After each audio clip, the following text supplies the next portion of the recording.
शुरू करते हाँ उस दो जहान दे पालनहार का नाम लेके जो सब ते बहुत ही रहमतां और बख्शिशां करने वाला है। अज दे सत्संग की असी शुरुआत करिए उस तो पहला सब तो पहला तो ऐसी आई हुई सारी संगत नूं, क्योंकि तुसीं जाणदे हो कि कल कल कितनी तरीक है, 5 तरीक, और कल बहुत बहुत खुशियां का दिन है, क्योंकि आने वाला जो कल का दिन है श्री गुरु रविदास जी का महान पवित्र प्रगट दिवस है। इसलिए गुरपुरब दियाँ और अज उन्हां दी याद विच निशान साहब भी चढ़ाए गए हैं। सब तो पहला असीं बहुत बहुत बधाइयां बहुत बहुत मुबारकां तुहानूं देवांगे कि अज इस खुशियां के मौके पर असीं सारे इत्थे इकट्ठे होए हैं तां ये पल ये घड़ियां अज समझ लो बड़ियां कीमती है, क्योंकि कीमती पल कीमती घड़ियां किन्हां नूं कहा जाता है। कीमती पल इंसान के जीवन का वो हुंदा है जदों इंसान की जिंदगी च कोई बदलाव आ जाए। जिस तरह एक लोहे नूं पुछया जाए कि तेरे वास्ते सब तो कीमती पल किहड़ा है, तो कहंदा मेरे वास्ते कीमती पल वो जदों मैं एक लोहार दे हत्थ 'च चला जांदा हाँ, क्योंकि उस पल ही मेरी जिंदगी का बदलाव शुरू हो जाता है। इसी तरह इंसान के जीवन च भी जदों कुछ ऐसा इंसान कर्म करता है जिहदे नाल उहदी जिंदगी बदलती है, जीवन बदलता है, तो वह पल इंसान के जीवन के सब तो कह दिओ कीमती पल होंदे हैं। और अज ऐसी भी कुछ ऐसा समझ के जाना है ताकि साडे जीवन च भी कुछ बदलाव आवे। और उस तो पहला कि सत्संग नूं अगे लैके चलीए, असीं ये भी दसना चाहांगे कि अज ये जो सत्संग होण जा रहा है ना, सब तो पहला तो असीं श्री गुरु रविदास जी दियां उन्हां दे प्रगट दिवस दियां बधाइयां दित्तियां। उस दे नाल नाल जो पिछे 3 तरीक गई है, क्योंकि अज 4 है, कल ही 3 सी। तुसीं देखिया कि बच्ची का केक कटिया गया है, वह जन्मदिन सी, इसलिए इस परिवार को जन्मदिन दी बहुत बहुत बधाइयां। उस बच्ची के जन्मदिन की खुशी में श्री गुरु रविदास जी के महान पवित्र प्रगट दिवस की खुशी में जो ये सत्संग हो रहा है, सब तो पहला आओ जिस परिवार की वजह से सानू मौका मिलया है इस सत्संग का आनंद लैण दा, असीं सारे रल के इस परिवार वास्ते अरदास बेनती करिए कि मालिक इस परिवार को हमेशा खुशियां दे नाल, रहमतां दे नाल, बरकतां दे नाल भरपूर करन। आने वाला समा इन्हां वास्ते बहुत ज़्यादा खुशियां, कामयाबी, सफलता भरिया होवे। और जिस तरह अज इन्होंने खुशियां नाल सत्संग करवाए है, मालिक इन्हां नूं खुशियां दिंदे रहन, ताकि इसी तरह ये खुशियां नाल सत्संग करवाते रहन, तो सानू सारिआं नूं भी इसी तरह सत्संग का आनंद लैण का मौका मिलता रहे। ये सारी संगत रल के इन्हां वास्ते बेनती करो।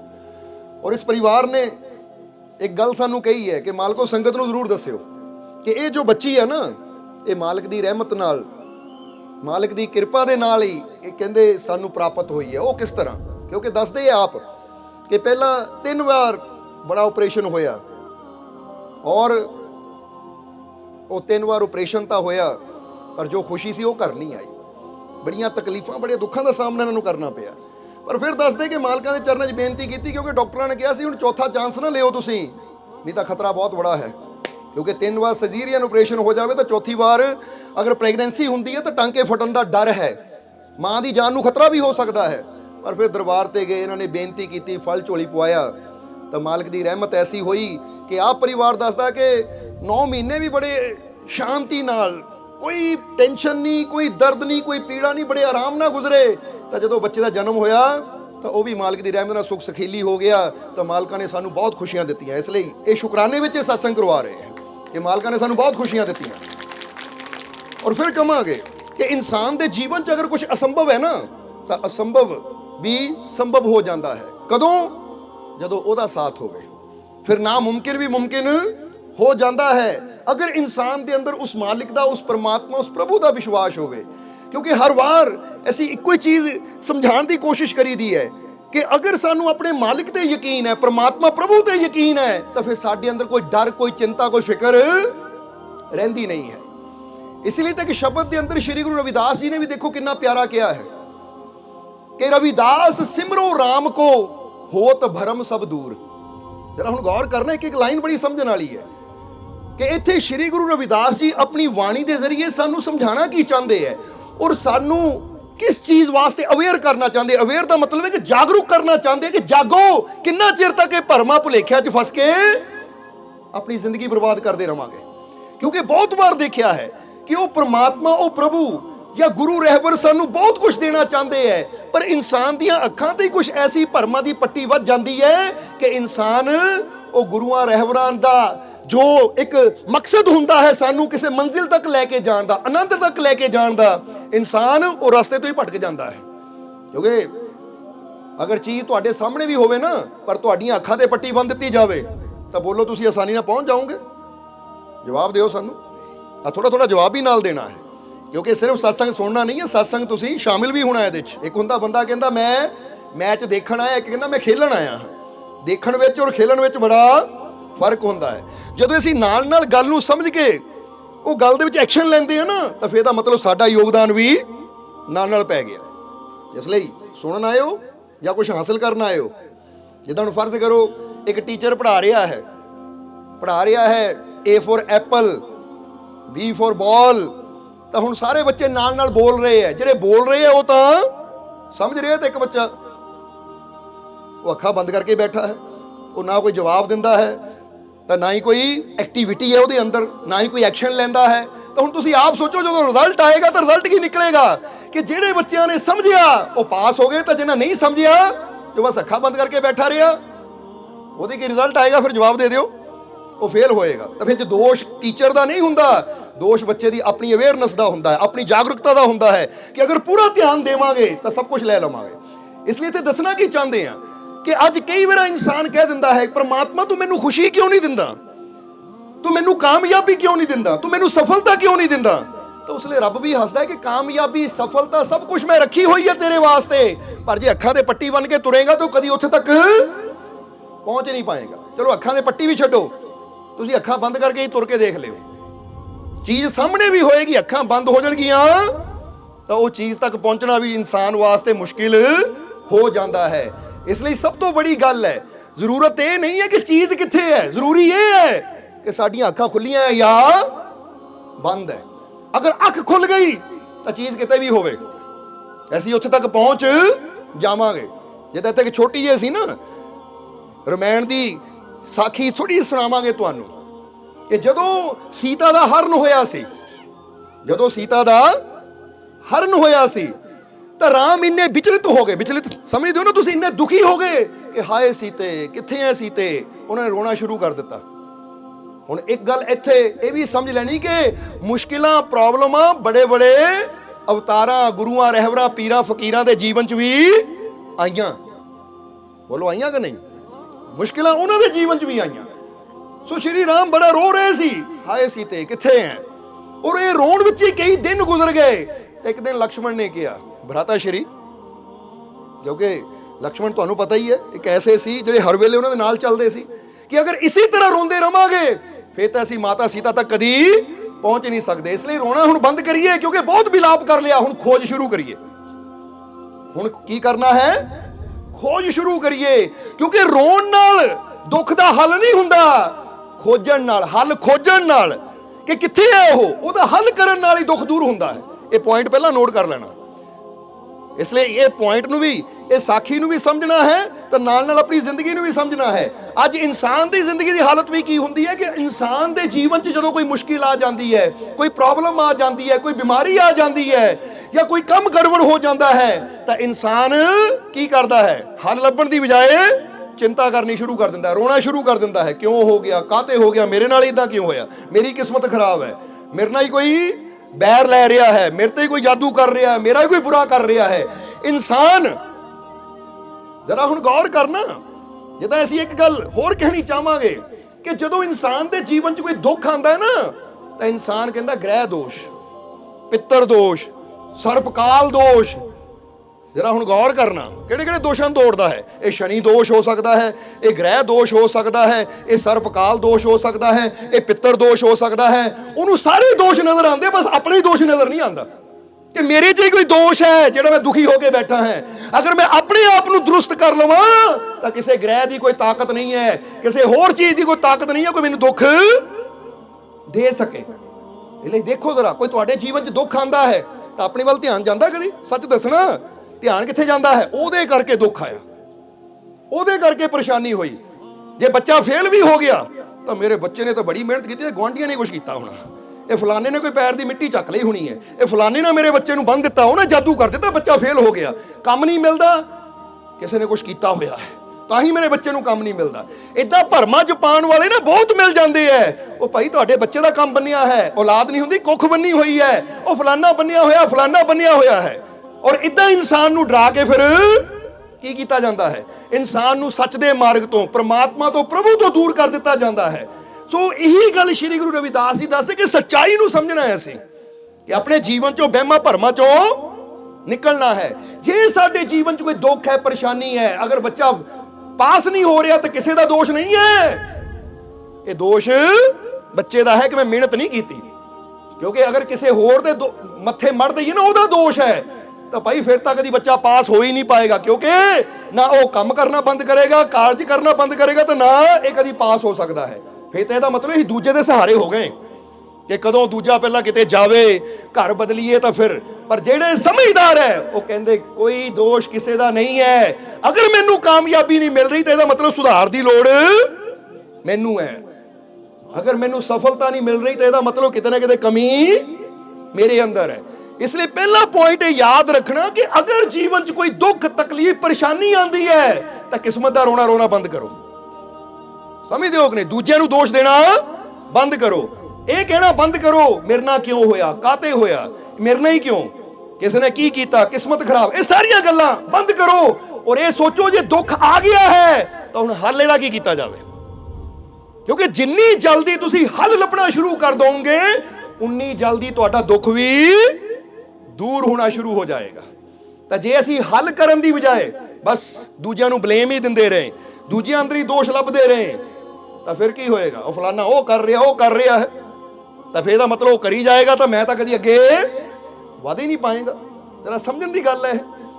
ਇਸ ਲਈ ਇੱਥੇ ਦੱਸਣਾ ਕਿ ਤੁਹਾਨੂੰ ਚਾਹੁੰਦੇ ਆ ਕਿ ਜਿਹੜੇ ਇਹ ਸੋਚਦੇ ਨੇ ਕਿ ਅਗਰ ਮੈਨੂੰ ਇਹ ਠੋਕਰ ਲੱਗੀ ਹੈ ਤਾਂ ਇਹ ਕਸੂਰ ਪੱਥਰ ਦਾ ਨਹੀਂ ਹੈ, ਕਿਉਂਕਿ ਪੱਥਰ ਤਾਂ ਆਪਣੀ ਜਗ੍ਹਾ ਹੀ ਸੀ, ਉਹ ਨਹੀਂ ਆ ਕੇ ਮੇਰੇ 'ਚ ਵੱਜਾ, ਮੇਰਾ ਹੀ ਧਿਆਨ ਕਿਤੇ ਹੋਰ ਸੀ ਜਿਹੜਾ ਮੈਂ ਪੱਥਰ 'ਚ ਟਕਰਾਇਆ।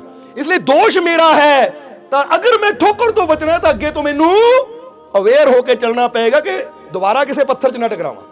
ਪਰ ਇੱਥੇ ਹੁੰਦਾ ਕੀ ਹੈ? ਠੋਕਰ ਲੱਗਦੀ ਹੈ, ਬੰਦਾ ਆਪਣਾ ਦੋਸ਼ ਨਹੀਂ, ਆ ਪੱਥਰ ਕਿਹਨਾਂ ਕੱਢ ਦਿੱਤਾ ਇੱਥੇ, ਜੇ ਫਿਸਲਦਾ ਹੈ ਆ ਕੇਲਾ ਛਿਲਕਾ ਕਿਹਨਾਂ ਖਾ ਕੇ ਸੁੱਟ ਦਿੱਤਾ ਇੱਥੇ ਮੈਂ ਫਿਸਲ ਗਿਆ। ਭਾਈ ਕੇਲਾ ਤਾਂ ਉੱਥੇ ਹੀ ਪਿਆ ਸੀ, ਛਿਲਕਾ ਵੀ ਉੱਥੇ ਹੀ ਸੀ, ਪਰ ਤੇਰਾ ਹੀ ਧਿਆਨ ਕਿਤੇ ਹੋਰ ਸੀ। ਜਿਹੜਾ ਪੈਰ ਜੇ ਸਮਝਦਾਰ ਹੁੰਦਾ ਤਾਂ ਤੈਨੂੰ ਹੁੰਦਾ ਕਿ ਉਹ ਕੇਲੇ ਦਾ ਛਿਲਕਾ ਇਹਨੂੰ ਚੱਕ ਕੇ ਕਿਤੇ ਸਾਈਡ ਤੇ ਰੱਖ ਦੇਵਾਂ ਤਾਂ ਕਿ ਮੈਂ ਵੀ ਨਾ ਗਿਰਾਂ ਤਾਂ ਕੋਈ ਦੂਸਰਾ ਵੀ ਨਾ ਗਿਰੇ। ਇਹਨੂੰ ਕਹਿੰਦੇ ਸਮਝਦਾਰੀ। ਸਮਝ ਰਹੇ ਹੋ ਕਿ ਨਹੀਂ? ਇਸ ਲਈ ਅਗਰ ਜੀਵਨ 'ਚ ਅੱਜ ਕੋਈ ਪੀੜਾ ਹੈ, ਤਕਲੀਫ ਹੈ, ਦੁੱਖ ਹੈ, ਤਾਂ ਦੂਸਰੇ ਨੂੰ ਦੋਸ਼ ਦੇਣ ਦੀ ਬਜਾਏ ਆਪਣੇ ਆਪ ਨੂੰ ਸੋਚੋ ਕਿ ਕਿਤੇ ਨਾ ਕਿਤੇ ਕਮੀ ਮੇਰੇ 'ਚ ਹੈ, ਕਿਤੇ ਨਾ ਕਿਤੇ ਮੈਂ ਮੈਂਟਲੀ ਤੌਰ ਤੇ ਵੀਕ ਹਾਂ, ਮੈਂ ਕਿਤੇ ਨਾ ਕਿਤੇ ਮੇਰੀ ਸੋਚ ਕਮਜ਼ੋਰ ਹੈ ਜਿਹੜਾ ਦੂਜੇ ਦੀ ਗੱਲ ਦਾ ਮੇਰੇ ਤੇ ਇੰਨਾ ਅਸਰ ਹੋ ਰਿਹਾ ਹੈ। ਸਮਝਣਾ ਜ਼ਰਾ ਸਾਰਿਆਂ ਨੇ। ਕਿਉਂਕਿ ਜਿੱਦਾਂ ਹੀ ਕਈ ਵਾਰ ਦੱਸੀਦਾ ਹੈ ਕਿ ਇੱਕ ਉਹ ਬੱਚਾ ਹੁੰਦਾ ਹੈ ਕਿ ਜਿਹੜਾ ਗਿਰਦਾ ਹੈ, ਇੱਕ ਪੱਥਰ ਤੇ ਗਿਰਿਆ, ਇੱਕ ਇੱਟ ਤੇ ਗਿਰਿਆ ਤਾਂ ਉਹਦਾ ਸਿਰ ਫਟ ਗਿਆ ਜਾਂ ਉਹਦੀ ਬਾਂਹ ਦੀ ਹੱਡੀ ਟੁੱਟ ਗਈ। ਪਰ ਇੱਕ ਉਹ ਵੀ ਬੱਚੇ ਹੁੰਦੇ ਆ ਜਿਹੜੇ ਮਾਰਸ਼ਲ ਆਰਟ 'ਚ, ਜੁੱਡੋ 'ਚ ਇੰਨੇ ਉਹ ਮਜ਼ਬੂਤ ਹੋ ਚੁੱਕੇ ਹੁੰਦੇ ਕਿ ਹੱਥ ਮਾਰ ਕੇ, ਸਿਰ ਮਾਰ ਕੇ ਇੱਟ ਤੋੜ ਦਿੰਦੇ ਆ। ਤੁਸੀਂ ਦੇਖ ਸਕਦੇ ਹੋ ਇਦਾਂ ਦੇ ਬੱਚਿਆਂ ਦੀ ਵੀਡੀਓ ਵੀ YouTube ਤੇ ਜਾ ਕੇ, ਕਿ ਜਿਹੜੇ ਬੱਚੇ ਇੱਕ ਸਿਰ ਦੇ ਨਾਲ, ਇੱਕ ਹੱਥ ਦੇ ਨਾਲ ਇੱਟਾਂ ਤੋੜ ਦਿੰਦੇ ਆ, ਬਰਫ਼ ਦੀਆਂ ਸਿੱਲੀਆਂ ਤੋੜ ਦਿੰਦੇ ਆ। ਹੁਣ ਉਹ ਬੱਚੇ ਕੋਈ ਸਪੈਸ਼ਲ ਨਹੀਂ, ਕੋਈ ਏਲੀਅਨ ਹੈ, ਉੱਪਰੋਂ ਕੋਈ ਸਪੈਸ਼ਲ ਉਤਰੇ ਹੈ। ਅਗਰ ਉਹ ਅੱਜ ਇੱਟ ਤੋੜ ਸਕਦੇ ਆ ਤੇ ਇਹਦਾ ਮਤਲਬ ਉਹਨਾਂ ਨੇ ਆਪਣੇ ਆਪ ਨੂੰ ਇੰਨਾ ਮਜ਼ਬੂਤ ਬਣਾਇਆ ਹੈ ਪ੍ਰੈਕਟਿਸ ਕਰਕੇ ਕਿ ਇੱਟਾਂ ਦਾ ਅਸਰ ਵੀ ਉਹਨਾਂ ਤੇ ਨਹੀਂ ਹੁੰਦਾ। ਤਾਂ ਜਿਹੜੇ ਬੱਚੇ ਮਾੜੇ ਜਿਹਾ ਗਿਰੇ, ਹੱਡੀ ਟੁੱਟ ਗਈ, ਤੇ ਇਹਦਾ ਮਤਲਬ ਕਸੂਰ ਉਹ ਜ਼ਮੀਨ ਦਾ ਨਹੀਂ ਹੈ, ਪੱਥਰ ਦਾ ਨਹੀਂ ਹੈ, ਕਸੂਰ ਹੈ ਬੱਚਾ ਹੀ ਇੰਨਾ ਕਮਜ਼ੋਰ ਹੈ ਕਿ ਗਿਰਨ ਦੇ ਨਾਲ ਹੀ ਬਾਂਹ ਟੁੱਟ ਗਈ। ਜਰਾ ਸਮਝ ਲੈਣਾ ਸਾਰਿਆਂ ਨੇ। ਸੋ ਦੱਸਣਾ ਕੀ ਚਾਹੁੰਦੇ ਆ ਕਿ ਤੁਸੀਂ ਕਿਸੇ ਨੂੰ ਨਹੀਂ ਬਦਲ ਸਕਦੇ, ਪਰ ਤੁਸੀਂ ਆਪਣੇ ਆਪ ਨੂੰ ਐਸਾ ਬਣਾ ਸਕਦੇ ਹੋ ਕਿ ਕਿਸੇ ਦੀ ਗੱਲ ਦਾ ਅਸਰ ਤੁਹਾਡੇ ਤੇ ਨਾ ਹੋਵੇ। ਔਰ ਉਹ ਕਦੋਂ ਹੁੰਦਾ ਹੈ? ਜਦੋਂ ਅਸੀਂ ਮੈਂਟਲੀ ਤੌਰ ਤੇ, ਅੰਦਰੂਨੀ ਤੌਰ ਤੇ ਮਜ਼ਬੂਤ ਹੋਈਏ। ਔਰ ਇਹੀ ਕੰਮ ਗੁਰੂਆਂ ਰਹਿਬਰਾਂ ਦਾ ਹੁੰਦਾ ਹੈ, ਉਹ ਸਾਨੂੰ ਮੈਂਟਲੀ ਤੌਰ ਤੇ ਸਟਰੋਂਗ ਬਣਾਉਣਾ ਚਾਹੁੰਦੇ ਹੈ। ਇਸ ਲਈ ਅਸੀਂ ਫਿਰ ਕਹਾਂਗੇ ਕਿ ਰਾਮ ਦੇ ਜੀਵਨ 'ਚ ਦੁੱਖ ਆਏ, ਜਦੋਂ ਸੀਤਾ ਦਾ ਹਰਨ ਹੋਇਆ ਬੜਾ ਰੋਏ ਰਾਮ, ਪਰ ਫਿਰ ਲਕਸ਼ਮਣ ਨੇ ਸਲਾਹ ਦਿੱਤੀ। ਕਿਉਂਕਿ ਇੱਥੇ ਫਿਰ ਕਹਿਣਾ ਚਾਹਾਂਗੇ ਕਿ ਇਨਸਾਨ ਦੇ ਜੀਵਨ 'ਚ ਸਲਾਹਕਾਰ ਹੋਣਾ ਬਹੁਤ ਹੀ ਜ਼ਰੂਰੀ ਹੈ। ਕਿਉਂਕਿ ਇਨਸਾਨ ਦੇ ਜੀਵਨ ਜਦੋਂ ਦੁੱਖ ਆਉਂਦਾ, ਇਨਸਾਨ ਦਾ ਦਿਲ ਟੁੱਟਦਾ ਹੈ। ਪਰ ਉਸ ਵੇਲੇ ਕੋਈ ਅੱਛਾ ਸਲਾਹਕਾਰ ਚਾਹੀਦਾ ਜਿਹੜਾ ਉਹਨੂੰ ਕਹਿ ਸਕੇ ਭਾਈ ਕਿੰਨਾ ਕੁ ਚਿਰ ਰੋਈ ਜਾਏਗਾ, ਹੁਣ ਇਹਦਾ ਹੱਲ ਕਰਨਾ ਹੈ। ਰੋਣ ਵਿੱਚ ਹੀ ਆਪਣੀ ਸਾਰੀ ਜ਼ਿੰਦਗੀ ਨਹੀਂ ਗਵਾਣੀ। ਸਮਝਦੇ ਹੋ ਕਿ ਨਹੀਂ? ਹੁਣ ਇੱਕ ਗੱਲ ਦਾ ਤੁਸੀਂ ਜਵਾਬ ਦੇਣਾ ਜਰਾ ਸਮਝ ਕੇ।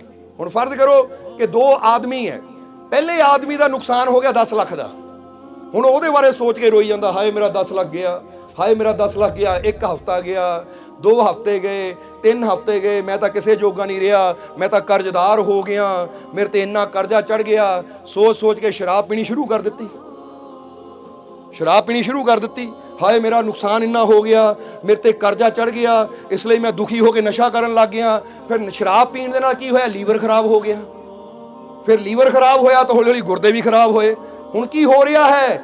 ਕਰਜ਼ਾ ਪਹਿਲਾਂ ਹੀ ਹੈ, ਹੁਣ ਲੀਵਰ ਦੀ ਦਵਾਈ ਲੈਣ ਵਾਸਤੇ, ਗੁਰਦਿਆਂ ਦੀ ਦਵਾਈ ਲੈਣ ਵਾਸਤੇ ਹੋਰ ਕਰਜ਼ਾ ਚੱਕਣਾ ਪੈ ਰਿਹਾ। ਮਕਾਨ ਵੀ ਵਿਕ ਗਿਆ। ਔਰ ਦੂਜੇ ਪਾਸੇ ਦੂਸਰਾ ਆਦਮੀ ਹੈ, ਉਹਦਾ ਵੀ 10 ਲੱਖ ਦਾ ਨੁਕਸਾਨ ਹੋਇਆ, ਹੋ ਗਿਆ 10 ਲੱਖ ਦਾ ਨੁਕਸਾਨ। ਉਹ ਇੱਕ ਦੋ ਦਿਨ ਉਹਨਾਂ ਨੇ ਅਫਸੋਸ ਕੀਤਾ, ਪਰ ਫਿਰ ਮਨ ਚ ਆਇਆ ਜੇ ਏਦਾਂ ਹੀ ਅਫਸੋਸ ਕਰਦੇ ਰਹੇ ਤਾਂ ਕਰਜ਼ਾ ਹੋਰ ਵੱਧਦਾ ਚਲਾ ਜਾਏਗਾ। ਉਹ ਭਾਈ ਜੇ ਨੁਕਸਾਨ ਹੋ ਹੀ ਗਿਆ ਤਾਂ ਹੁਣ ਰੋ ਰੋ ਕੇ ਆਪਣੀ ਸਿਹਤ ਖਰਾਬ ਕਰਨ ਦੀ ਬਜਾਏ ਉੱਠਾਂ ਮਿਹਨਤ ਕਰਾਂ, ਕਿਉਂਕਿ ਮਿਹਨਤ ਕਰਨ ਦੇ ਨਾਲ ਹੀ ਇਹ ਪੀੜਾ ਦਾ ਹੱਲ ਹੋਣਾ ਹੈ। ਚਿੰਤਾ ਕਰਨ ਨਾਲ, ਨਸ਼ੇ ਕਰਨ ਦੇ ਨਾਲ ਇਹ ਹੋਰ ਵਧਣੀ ਹੈ। ਹੁਣ ਸਮਝਦਾਰ ਅਸੀਂ ਕਿਹਨੂੰ ਕਵਾਂਗੇ? ਜਵਾਬ ਤੁਸੀਂ ਦੇਣਾ ਹੈ। ਸਮਝਦਾਰ ਕੌਣ ਹੈ, ਪਹਿਲਾ ਕਿ ਦੂਜਾ?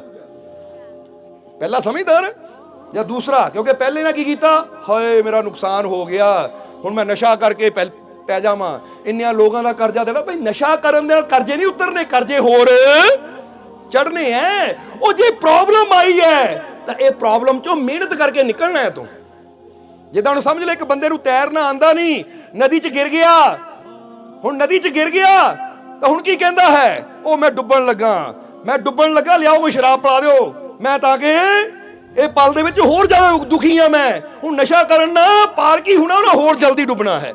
ਤਾਂ ਦੂਜਾ ਬੰਦਾ ਕਹਿੰਦਾ ਜੇ ਹੁਣ ਆਈ ਗਿਆ ਨਦੀ 'ਚ, ਉਹ ਕਮ ਸੇ ਕਮ ਹੱਥ ਪੈਰ ਤਾਂ ਮਾਰਾਂ, ਜਿੰਨੀ ਕੋਸ਼ਿਸ਼ ਕਰ ਸਕਦਾ ਉਨੀ ਕੋਸ਼ਿਸ਼ ਤਾਂ ਕਰਾਂ, ਕਿਉਂਕਿ ਸੁਣਿਆ ਡੂਬਤੇ ਕੋ ਤਿਨਕੇ ਕਾ ਸਹਾਰਾ। ਜੇ ਡੂਬਤਾ ਕੋਸ਼ਿਸ਼ ਕਰੇ ਤਾਂ ਕਈ ਵਾਰ ਕੋਈ ਨਾ ਕੋਈ ਹੀਲਾ ਵਸੀਲਾ ਪ੍ਰਮਾਤਮਾ ਬਣਾਈ ਦਿੰਦਾ ਹੈ। ਉਹ ਮੇਂਢਕਾਂ ਦੀ ਕਹਾਣੀ ਸੁਣੀ ਹੈ ਨਾ ਤੁਸੀਂ, ਕਿ 2 ਮੇਂਢਕ ਡੱਡੂ, ਕਹਿੰਦੇ ਇੱਕ ਡੱਡੂ ਲੱਸੀ ਦੀ ਬਾਲਟੀ 'ਚ ਗਿਰ ਗਿਆ। ਕੀ ਹੋਇਆ ਫਿਰ? ਲੱਸੀ ਦੀ ਬਾਲਟੀ 'ਚ ਗਿਰ ਗਿਆ ਤਾਂ ਲੱਸੀ ਅੱਧੀ ਕੁ ਸੀ, ਬਾਲਟੀ ਉੱਪਰ ਸੀ। ਬੜੀਆਂ ਕੋਸ਼ਿਸ਼ਾਂ ਕੀਤੀਆਂ ਨਿਕਲਣ ਦੀਆਂ, 2-4 ਵਾਰ ਕੋਸ਼ਿਸ਼ ਕੀਤੀ ਪਰ ਨਿਕਲ ਨਾ ਪਾਇਆ। ਕਹਿੰਦਾ ਹਾਏ ਮਰ ਗਿਆ, ਹੁਣ ਤਾਂ ਮਰ ਗਿਆ ਕਹਿ ਕੇ ਉਹਨਾਂ ਹੱਥ ਪੈਰ ਮਾਰਨੇ ਬੰਦ ਕਰਤੇ, ਡੁੱਬ ਕੇ ਮਰ ਹੀ ਗਿਆ। ਤੇ ਇੱਕ ਦੂਸਰਾ ਮੇਂਢਕ ਵੀ ਗਿਰਿਆ, ਉਹਨੇ ਕਿਹਾ ਮੈਂ ਗਿਰ ਤਾਂ ਗਿਆ, ਬਾਹਰ ਤਾਂ ਨਿਕਲ ਨਹੀਂ ਸਕਦਾ, ਪਰ ਕੋਸ਼ਿਸ਼ ਤਾਂ ਮੈਨੂੰ ਜਾਰੀ ਰੱਖਣੀ ਚਾਹੀਦੀ ਹੈ। ਕਹਿੰਦੇ ਕੋਸ਼ਿਸ਼ ਕਰਦਾ ਗਿਆ, ਘੁੰਮਦਾ ਗਿਆ, ਹੱਥ ਪੈਰ ਨਹੀਂ ਮਾਰਨੇ ਬੰਦ ਕੀਤੇ ਉਸਨੇ, ਘੁੰਮਦਾ ਗਿਆ। ਫਿਰ ਕੀ ਹੋਇਆ ਪਤਾ? ਕੀ ਹੋਇਆ ਫਿਰ? ਜਵਾਬ ਦਿਓ। ਨਹੀਂ, ਆਪਾਂ ਇੱਥੇ ਕਹਾਣੀ ਨੂੰ ਥੋੜਾ ਚੇਂਜ ਕੀਤਾ। ਮੱਖਣ ਨਹੀਂ ਆਇਆ ਇੱਥੇ, ਘੁੰਮਦਾ ਗਿਆ 1 ਘੰਟਾ 2 ਘੰਟੇ। ਜਦ ਨੂੰ ਕੀ ਹੋਇਆ? ਘਰ ਵਾਲੇ ਆ ਗਏ। ਉਹ ਘਰ ਵਾਲੀ ਨਹੀਂ ਆ ਕੇ ਦੇਖਿਆ, ਓਏ ਹੈ ਲੱਸੀ ਦੀ ਬਾਲਟੀ ਡੱਡੂ, ਉਹਨੇ ਚੱਕ ਕੇ ਲੱਸੀ ਬਾਹਰ ਮਾਰੀ। ਜਦੋਂ ਲੱਸੀ ਬਾਹਰ ਮਾਰੀ ਤਾਂ ਡੱਡੂ ਵੀ ਨਾਲ ਹੀ ਛੜਾ ਮਾਰਦਾ ਚਲਾ ਗਿਆ। ਕਹਿੰਦਾ ਦੇਖਿਆ ਮੇਰੀ ਮਿਹਨਤ ਸਫਲ ਹੋ ਗਈ। ਸੋ ਲੱਸੀ 'ਚ ਮੱਖਣ ਇੰਨੀ ਜਲਦੀ ਨਹੀਂ ਬਣਦਾ, ਪਰ ਘਰ ਵਾਲੇ ਆ ਕੇ ਦੇਖ ਲੈਂਦੇ ਐ। ਇਸ ਕਰਕੇ ਕਹਾਣੀ ਥੋੜੀ ਸਹੀ ਢੰਗ ਨਾਲ ਬਿਆਨ ਕੀਤੀ ਜਾਵੇ ਤਾਂ ਮਜ਼ਾ ਆਉਂਦਾ ਹੈ। ਇਹ ਤਾਂ ਮੱਖਣ ਬਣਨ ਨੂੰ ਕਿੰਨਾ ਟਾਈਮ ਲੱਗ ਜਾਣਾ ਭਾਈ, ਬੰਧਾਣੀ ਨਾਲ ਮੱਖਣ ਨਹੀਂ ਬਣਦਾ ਇੱਥੇ। ਤਾਂ ਡੱਡੂ ਨੇ ਘੁੰਮ ਕੇ ਮੱਖਣ ਬਣਾ ਦਿੱਤਾ? ਨਹੀਂ, ਉਹ ਘਰ ਵਾਲੀ ਆਈ, ਆ ਕੇ ਦੇਖਿਆ, ਕਿਉਂਕਿ ਹੁਣ ਬਰਤਨ 'ਚ ਲੱਸੀ ਪਈ ਹੈ ਤਾਂ ਬੰਦਾ ਹੁਣ ਇਹ ਥੋੜੀ ਕਿ ਚਲਾ ਗਿਆ ਕਿਤੇ, ਆ ਕੇ ਦੇਖਦਾ ਹੀ ਹੈ। 2-3 ਘੰਟੇ ਘੁੰਮਦਾ ਰਿਹਾ, ਆ ਕੇ ਦੇਖਿਆ ਹੈ ਬਾਲਟੀ 'ਚ ਡੱਡੂ ਗਿਰ ਗਿਆ। ਮੇਂਢਕ ਉਹਨੇ ਚੱਕੀ ਬਾਲਟੀ ਬਾਹਰ ਮਾਰੀ, ਚੱਕ ਕੇ ਨਾਲੀ 'ਚ ਸਾਰੀ ਡੋਲ ਦਿੱਤੀ, ਕਿਉਂਕਿ ਪਤਾ ਹੁਣ ਪੀਣ ਦੇ ਲਾਇਕ। ਤਾਂ ਡੱਡੂ ਨੇ ਕਿਹਾ ਦੇਖਿਆ ਮਿਹਨਤ ਮੇਰੀ ਸਫਲ। ਹੁਣ ਇਹਨੂੰ ਕਵਾਂਗੇ ਕਿ ਜਿਹੜੇ ਸਮਝਦਾਰ ਹੁੰਦੇ ਉਹ ਕਦੀ ਕੋਸ਼ਿਸ਼ ਕਰਨੀ ਬੰਦ। ਉਹ ਕਹਿੰਦੇ ਮੁਸ਼ਕਿਲ ਆਈ ਹੈ ਤਾਂ ਕੋਸ਼ਿਸ਼ ਕਰਦੇ ਜਾਓ। ਕੋਸ਼ਿਸ਼ ਕਰਨ ਦੇ ਨਾਲ ਹੀ ਬੰਦਾ ਬੜੀ ਤੋਂ ਬੜੀ ਮੁਸ਼ਕਿਲ ਚੋਂ ਵੀ ਉਭਰ ਆਂਦਾ ਹੈ।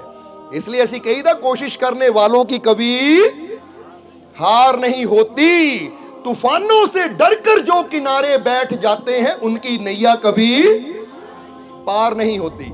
इसलिए कोशिश करनी कभी बंद ना करो। जे जीवन च कोई दुख भी आ गया, जीवन च कोई बीमारी भी आ गई, जीवन च कोई मुश्किल भी आ गई, या जीवन च कोई कर्जा भी सिर ते चढ़ गया, तो दुखी हो के हाय हाय करन दी बजाए, रोना रोन दी बजाए ये सोचो कि अपनी मेहनत नूं किद्दां वधावां, ਮੈਂ ਉਹ ਕਰਮ ਕੀ ਕਰਾਂ ਜਿਹਦੇ ਨਾਲ ਮੈਂ ਮੁਸ਼ਕਿਲ ਚੋਂ ਬਾਹਰ ਨਿਕਲ ਸਕਦਾ ਹਾਂ। ਸਮਝ ਲੈਣਾ ਜ਼ਰਾ ਸਾਰਿਆਂ ਨੇ, ਕਿਉਂਕਿ ਜਦੋਂ ਇਨਸਾਨ ਦੀ ਐਸੀ ਸੋਚ ਬਣਦੀ ਹੈ ਨਾ, ਔਰ ਫਿਰ ਇਨਸਾਨ ਵਿਸ਼ਵਾਸ ਵੀ ਰੱਖਦਾ ਹੈ। ਕਾਹਦਾ ਵਿਸ਼ਵਾਸ?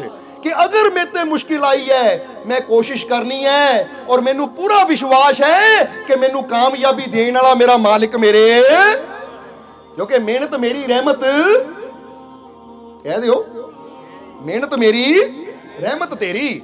ਕਿਉਂਕਿ ਮਿਹਨਤ ਦੇ ਨਾਲ ਨਾਲ ਜਦੋਂ ਇਨਸਾਨ ਦਾ ਵਿਸ਼ਵਾਸ ਆਪਣੇ ਮਾਲਿਕ ਤੇ ਹੁੰਦਾ ਹੈ, ਉਹਦੀ ਰਹਿਮਤ ਹੁੰਦੀ ਹੈ, ਤਾਂ ਫਿਰ ਹਰ ਮੁਸ਼ਕਿਲ ਦਾ ਹੱਲ ਹੋਣਾ ਸ਼ੁਰੂ ਵੀ ਹੋ ਜਾਂਦਾ। ਹੱਲ ਦਾ ਮਤਲਬ ਫਿਰ ਇਨਸਾਨ ਹੌਲੀ ਹੌਲੀ ਆਪਣੇ ਉਸ ਮੁਸ਼ਕਿਲ ਚੋਂ ਨਿਕਲਦਾ ਹੋਇਆ ਆਪਣੀ ਉਹ ਮੰਜ਼ਿਲ ਤੱਕ ਪਹੁੰਚਣਾ ਸ਼ੁਰੂ ਕਰ ਦਿੰਦਾ। ਔਰ ਫਿਰ ਇੱਕ ਟਾਈਮ ਆਉਂਦਾ ਜਿੱਦਾਂ ਮਿਹਨਤ ਕੋਸ਼ਿਸ਼ ਕਰਦਾ ਗਿਆ, ਤੇ ਇੱਕ ਟਾਈਮ ਆਇਆ ਜਦੋਂ ਪੂਰੀ ਤਰ੍ਹਾਂ ਮੁਸ਼ਕਿਲ ਚੋਂ ਬਾਹਰ ਨਿਕਲ ਗਿਆ। ਇਸੇ ਤਰ੍ਹਾਂ ਅਗਰ ਤੁਹਾਡੇ ਜੀਵਨ 'ਚ ਵੀ ਕਿਤੇ ਤੁਹਾਨੂੰ ਹਾਰ ਮਿਲ ਚੁੱਕੀ ਹੈ, ਜਾਂ ਕਿਤੇ ਤੁਹਾਨੂੰ ਹਾਰ ਹੋ ਚੁੱਕੀ ਹੈ, ਤਾਂ ਫਿਰ ਉਦਾਸ ਨਾ ਹੋਵੋ, ਡਰੋ ਨਾ, ਚਿੰਤਾ ਨਾ ਕਰੋ, ਬਲਕਿ ਰੱਖੋ ਕੋਈ ਨਹੀਂ, ਇਸ ਵਾਰ ਨਹੀਂ, ਅਗਲੀ ਵਾਰ ਪੂਰੀ ਜਾਨ ਲਗਾ ਕੇ ਕੋਸ਼ਿਸ਼ ਕਰਨੀ ਹੈ। ਕੀ ਕਰਨਾ ਹੈ? ਪੂਰੀ ਜਾਨ ਲਗਾ ਕੇ ਕੋਸ਼ਿਸ਼ ਕਰਨੀ ਹੈ।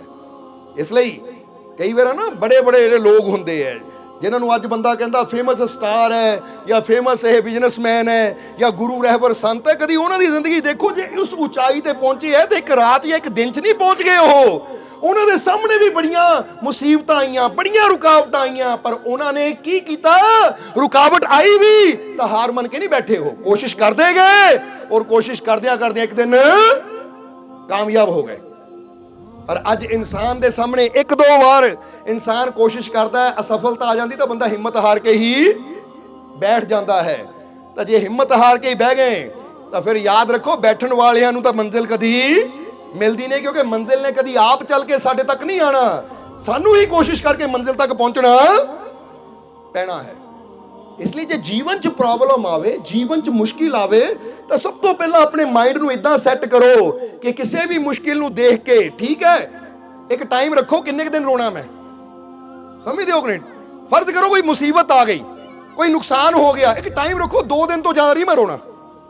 2 ਦਿਨ ਰੋ ਲਿਆ, ਹੁਣ ਮੈਂ ਕੋਸ਼ਿਸ਼ ਕਰਨੀ ਹੈ ਤਾਂ ਕਿ ਇਹਦਾ ਹੱਲ ਕਰ ਸਕਾਂ। ਅਸੀਂ ਇਹ ਵੀ ਨਹੀਂ ਕਹਿੰਦੇ ਨਾ ਰੋ, ਕਿਉਂਕਿ ਰੋਣ ਨਾਲ ਦਿਲ ਵੀ ਹਲਕਾ ਹੋ ਜਾਂਦਾ, ਪਰ ਉਹਦੀ ਇੱਕ ਲਿਮਿਟ ਰੱਖੋ। ਸਮਝਦੇ ਹੋ ਕਿ ਨਹੀਂ? ਜਿੱਦਾਂ ਹਰ ਚੀਜ਼ ਦੀ ਇੱਕ ਲਿਮਿਟ ਹੁੰਦੀ ਹੈ ਨਾ, ਕਿ ਇੰਨੇ ਤੋਂ ਜ਼ਿਆਦਾ ਮੈਂ ਆਪਣਾ ਟਾਈਮ ਖਰਾਬ ਨਹੀਂ ਕਰਨਾ, ਇਸ ਤੋਂ ਬਾਅਦ ਮੈਂ ਆਪਣੇ ਆਪ ਨੂੰ ਪੂਰੀ ਤਰ੍ਹਾਂ ਕਾਇਮ ਕਰਨਾ ਹੈ, ਪੂਰੀ ਤਰ੍ਹਾਂ ਸੈੱਟ ਕਰਕੇ ਮੈਂ ਅੱਗੇ ਵਧਣਾ ਹੈ। ਕਿਉਂਕਿ ਜ਼ਿੰਦਗੀ ਹਮੇਸ਼ਾ ਕਿੱਥੇ ਹੈ? ਪਿੱਛੇ ਹੈ ਕਿ ਅੱਗੇ? ਜਵਾਬ ਦਿਓ ਸਾਨੂੰ। ਜ਼ਿੰਦਗੀ ਅੱਗੇ ਹੈ ਨਾ। ਹੁਣ ਫਰਜ਼ ਕਰੋ ਅੱਗੇ ਜਾ ਰਹੇ ਹਾਂ, ਗੱਡੀ ਦਾ ਟਾਇਰ ਪੈਂਚਰ ਹੋ ਗਿਆ, ਤਾਂ ਹੁਣ ਬੈਠੇ ਰਹਿਣਾ ਹੈ ਟਾਇਰ ਨੂੰ ਲੈ ਕੇ, ਰੋਣੇ ਰੋਈ ਜਾਣੇ, ਜਾਂ ਟਾਇਰ ਚੇਂਜ ਕਰਕੇ ਅੱਗੇ ਵੀ ਨਿਕਲਣਾ ਹੈ ਅਸੀਂ? ਜਵਾਬ ਦਿਓ ਸਾਨੂੰ। ਜੇ ਗੱਡੀ ਦਾ ਟਾਇਰ ਪੈਂਚਰ ਹੋ ਗਿਆ ਤਾਂ ਹੁਣ ਤੁਸੀਂ ਮੱਥੇ 'ਤੇ ਹੱਥ ਰੱਖ ਕੇ ਟਾਇਰ ਦੇ ਕੋਲ ਬੈਠੇ ਰਹੋਗੇ? ਮੰਜ਼ਿਲ ਤੁਹਾਡੀ ਅੱਗੇ ਹੈ, ਪਰ ਤੁਸੀਂ ਹੁਣ ਟਾਇਰ ਦੇ ਕੋਲ ਹੀ ਬੈਠੇ ਆ। ਕੋਈ ਪੁੱਛੀ ਜਾਵੇ ਕੀ ਹੋ ਗਿਆ? ਵਾ ਟਾਇਰ ਪੈਂਚਰ ਹੋ ਗਿਆ, ਬੈਠੇ ਅਫਸੋਸ ਕਰ ਰਹੇ ਆ। ਕਿੰਨਾ ਚਿਰ ਹੋ ਗਿਆ? 2 ਦਿਨ ਹੋ ਗਏ ਅਫਸੋਸ ਕਰਦੇ ਨੂੰ ਟਾਇਰ ਪੈਂਚਰ ਨੂੰ। ਕੋਈ ਫੇਰ ਨਾ ਕਿ ਹੁਣ ਕਿੰਨੇ ਹੋ ਗਏ? 2 ਹਫ਼ਤੇ ਹੋ ਗਏ। ਉਹ ਸਮਝਦਾਰੀ ਦੀ ਗੱਲ ਹੈ। ਜਵਾਬ ਦਿਓ ਸਾਨੂੰ। ਸਮਝਦਾਰ ਬੰਦਾ ਕੌਣ ਹੈ? ਉਹ ਟਾਇਰ ਪੈਂਚਰ ਹੋ ਗਿਆ, ਠੀਕ ਹੈ, ਹੁਣ ਚੇਂਜ ਕਰੀਏ, ਅੱਗੇ ਵਧੀਏ, ਕਿਉਂਕਿ ਇਹਦਾ ਹੀ ਰੋਣਾ ਰੋਈ ਜਾਵਾਂਗੇ ਤਾਂ ਮੰਜ਼ਿਲ ਤੱਕ ਕਦੀ ਪਹੁੰਚ ਨਹੀਂ ਪਾਵਾਂਗੇ। ਇਸੇ ਤਰ੍ਹਾਂ ਜਦੋਂ ਸਾਡੇ ਜੀਵਨ 'ਚ ਕੋਈ ਨੁਕਸਾਨ ਹੁੰਦਾ ਹੈ ਤਾਂ ਸਮਝ ਲਓ ਇਹ ਟਾਇਰ ਪੈਂਚਰ ਹੋਇਆ ਹੈ।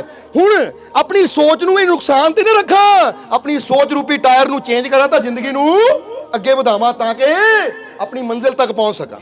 ਕਿਉਂਕਿ ਮੰਜ਼ਿਲ ਮੇਰੀ ਕਿੱਥੇ ਹੈ? ਜ਼ਿੰਦਗੀ ਕਿੱਥੇ ਹੈ? ਪਿੱਛੇ ਜਾ ਸਕਦੇ ਹੋ ਤੁਸੀਂ? ਤਾਂ ਪਿਛਲਾ ਸੋਚਦੇ ਕਿਉਂ ਰਹਿੰਦੇ ਹੋ? ਪਿੱਛੇ ਆ ਹੋ ਗਿਆ, ਪਿੱਛੇ ਉਹ ਹੋ ਗਿਆ, ਮੰਜ਼ਿਲ ਲੱਗੇ ਤਾਂ ਸੋਚੀ। ਇਹ ਤਾਂ ਉਹੀ ਗੱਲ ਹੋ ਗਈ, ਤੁਰੇ ਹੋ ਐ ਨੂੰ ਤਾਂ ਦੇਖੀ ਐਵੇਂ ਜਾਂਦੇ ਆ, ਫਿਰ ਐਕਸੀਡੈਂਟ ਨਹੀਂ ਹੋਣੇ ਤਾਂ ਹੋਰ ਕੀ ਹੋਣੇ ਆ। ਜ਼ਿਆਦਾਤਰ ਬੰਦੇ ਦੇ ਜੀਵਨ 'ਚ ਦੁੱਖਾਂ ਦੇ ਐਕਸੀਡੈਂਟ ਇਸੇ ਲਈ ਹੁੰਦੇ ਆ। ਜ਼ਿਆਦਾਤਰ ਬੰਦੇ ਦੇ ਜੀਵਨ 'ਚ ਨਾ ਪਰੇਸ਼ਾਨੀਆਂ ਇਸੇ ਲਈ ਆਉਂਦੀਆਂ ਹੈ। ਜ਼ਿਆਦਾਤਰ ਬੰਦੇ ਇੱਕ ਦੂਜੇ ਨਾਲ ਇਸੇ ਲਈ ਟਕਰਾਉਂਦੇ ਰਹਿੰਦੇ ਆ। ਹੁਣ ਫਰਜ਼ ਕਰੋ ਅੱਜ ਕੋਈ 2 ਰਿਸ਼ਤੇਦਾਰ ਇੱਥੇ ਮਿਲੇ ਹੋਣ ਨਾ, ਦੋਨਾਂ ਦੇ ਮੂੰਹ ਐਵੇਂ ਹੋਣੇ ਆ। ਕਿਉਂ? 5 ਸਾਲ ਪਹਿਲਾਂ ਇਹਨੂੰ ਮੈਨੂੰ ਇੱਦਾਂ ਕਿਹਾ ਸੀ। ਉਹ ਭਾਈ ਪਿੱਛੇ ਜਾ ਰਹੇ ਹੋ ਤੁਸੀਂ, ਹੁਣ ਜ਼ਿੰਦਗੀ ਅੱਗੇ ਹੈ, ਉਹ ਵੀ ਬਦਲ ਗਿਆ, ਤੂੰ ਵੀ ਬਦਲ ਗਿਆ। ਪਹਿਲਾਂ ਉਹਦੇ ਵਾਲ ਕਾਲੇ ਸੀ, ਵਿਚਾਰੇ ਚਿੱਟੇ ਹੋ ਗਏ, ਉਹ ਵਾਲ ਬਦਲ ਗਏ, ਸੋਚ ਨਹੀਂ ਬਦਲੀ ਹੋਏਗੀ, ਸੁਭਾਅ ਨਹੀਂ ਬਦਲਿਆ ਹੋਏਗਾ। ਤੂੰ ਹਾਲੇ ਉੱਥੇ ਹੀ ਬੈਠਾ ਆ। 5 ਸਾਲ ਪਹਿਲਾਂ ਗਾਲ ਕੱਢੀ ਸੀ, ਕੀ ਪਤਾ ਵਿਚਾਰੇ ਨੇ ਇੱਕ ਵਾਰ ਗਾਲ ਕੱਢਦੀ ਤਾਂ ਕਿੰਨੀ ਵਾਰ ਰਾਮ ਰਾਮ ਕਿਹਾ ਹੋਣਗਾ। ਹੁਣ ਤਾਂ ਬਦਲ ਗਿਆ ਭਾਈ, ਕਿਉਂਕਿ ਕਿੰਨੀ ਵਾਰ ਰੱਬ ਦਾ ਨਾਮ ਲੈ ਲਿਆ ਹੋਣਾ, ਕਿੰਨੇ ਉਹਦੇ ਚੰਗੇ ਵਿਚਾਰ ਹੋ ਗਏ ਹੋਣੇ ਆ। ਠੀਕ ਹੈ, ਪਹਿਲਾਂ ਸ਼ਰਾਬੀ ਸੀ, ਹੁਣ ਸ਼ਰਾਬ ਛੱਡ ਕੇ ਸੁਧਰ ਵੀ ਤਾਂ ਸਕਦਾ ਹੀ ਹੈ ਨਾ। ਪਰ ਬੰਦਾ ਕੀ ਹੈ? ਜ਼ਿੰਦਗੀ ਅੱਗੇ ਹੈ, ਸੋਚ ਹਮੇਸ਼ਾ ਬੰਦੇ ਦੀ ਪਿੱਛੇ ਹੀ ਰਹਿੰਦੀ ਹੈ। ਇਹੀ ਬੰਦੇ ਦੇ ਦੁੱਖ ਦਾ ਕਾਰਨ ਹੈ। ਕੀ ਕਾਰਨ ਹੈ ਦੁੱਖ ਦਾ? ਜ਼ਿੰਦਗੀ ਅੱਗੇ ਹੈ ਪਰ ਸੋਚਦਾ ਬੰਦਾ ਪਿੱਛੇ ਬਾਰੇ ਆ। ਸੱਚ ਦੱਸਿਓ, ਇਦਾਂ ਹੁੰਦੀ ਕਿ ਨਹੀਂ? ਕੋਈ ਤੁਹਾਡੇ ਸਾਹਮਣੇ ਆਵੇ ਨਾ, ਤੁਸੀਂ ਉਹਦਾ ਅੱਜ ਨਹੀਂ ਦੇਖਣਾ ਕਿ ਅੱਜ ਇਹ ਕੀ ਹੈ, ਤੁਸੀਂ ਉਹਦਾ ਪਿੱਛਾ ਹੀ ਦੇਖਣਾ। ਇਦਾਂ ਹੀ ਸੀ ਪਿੱਛੇ, ਇਦਾਂ ਸੀ ਇਹ ਪਿੱਛੇ।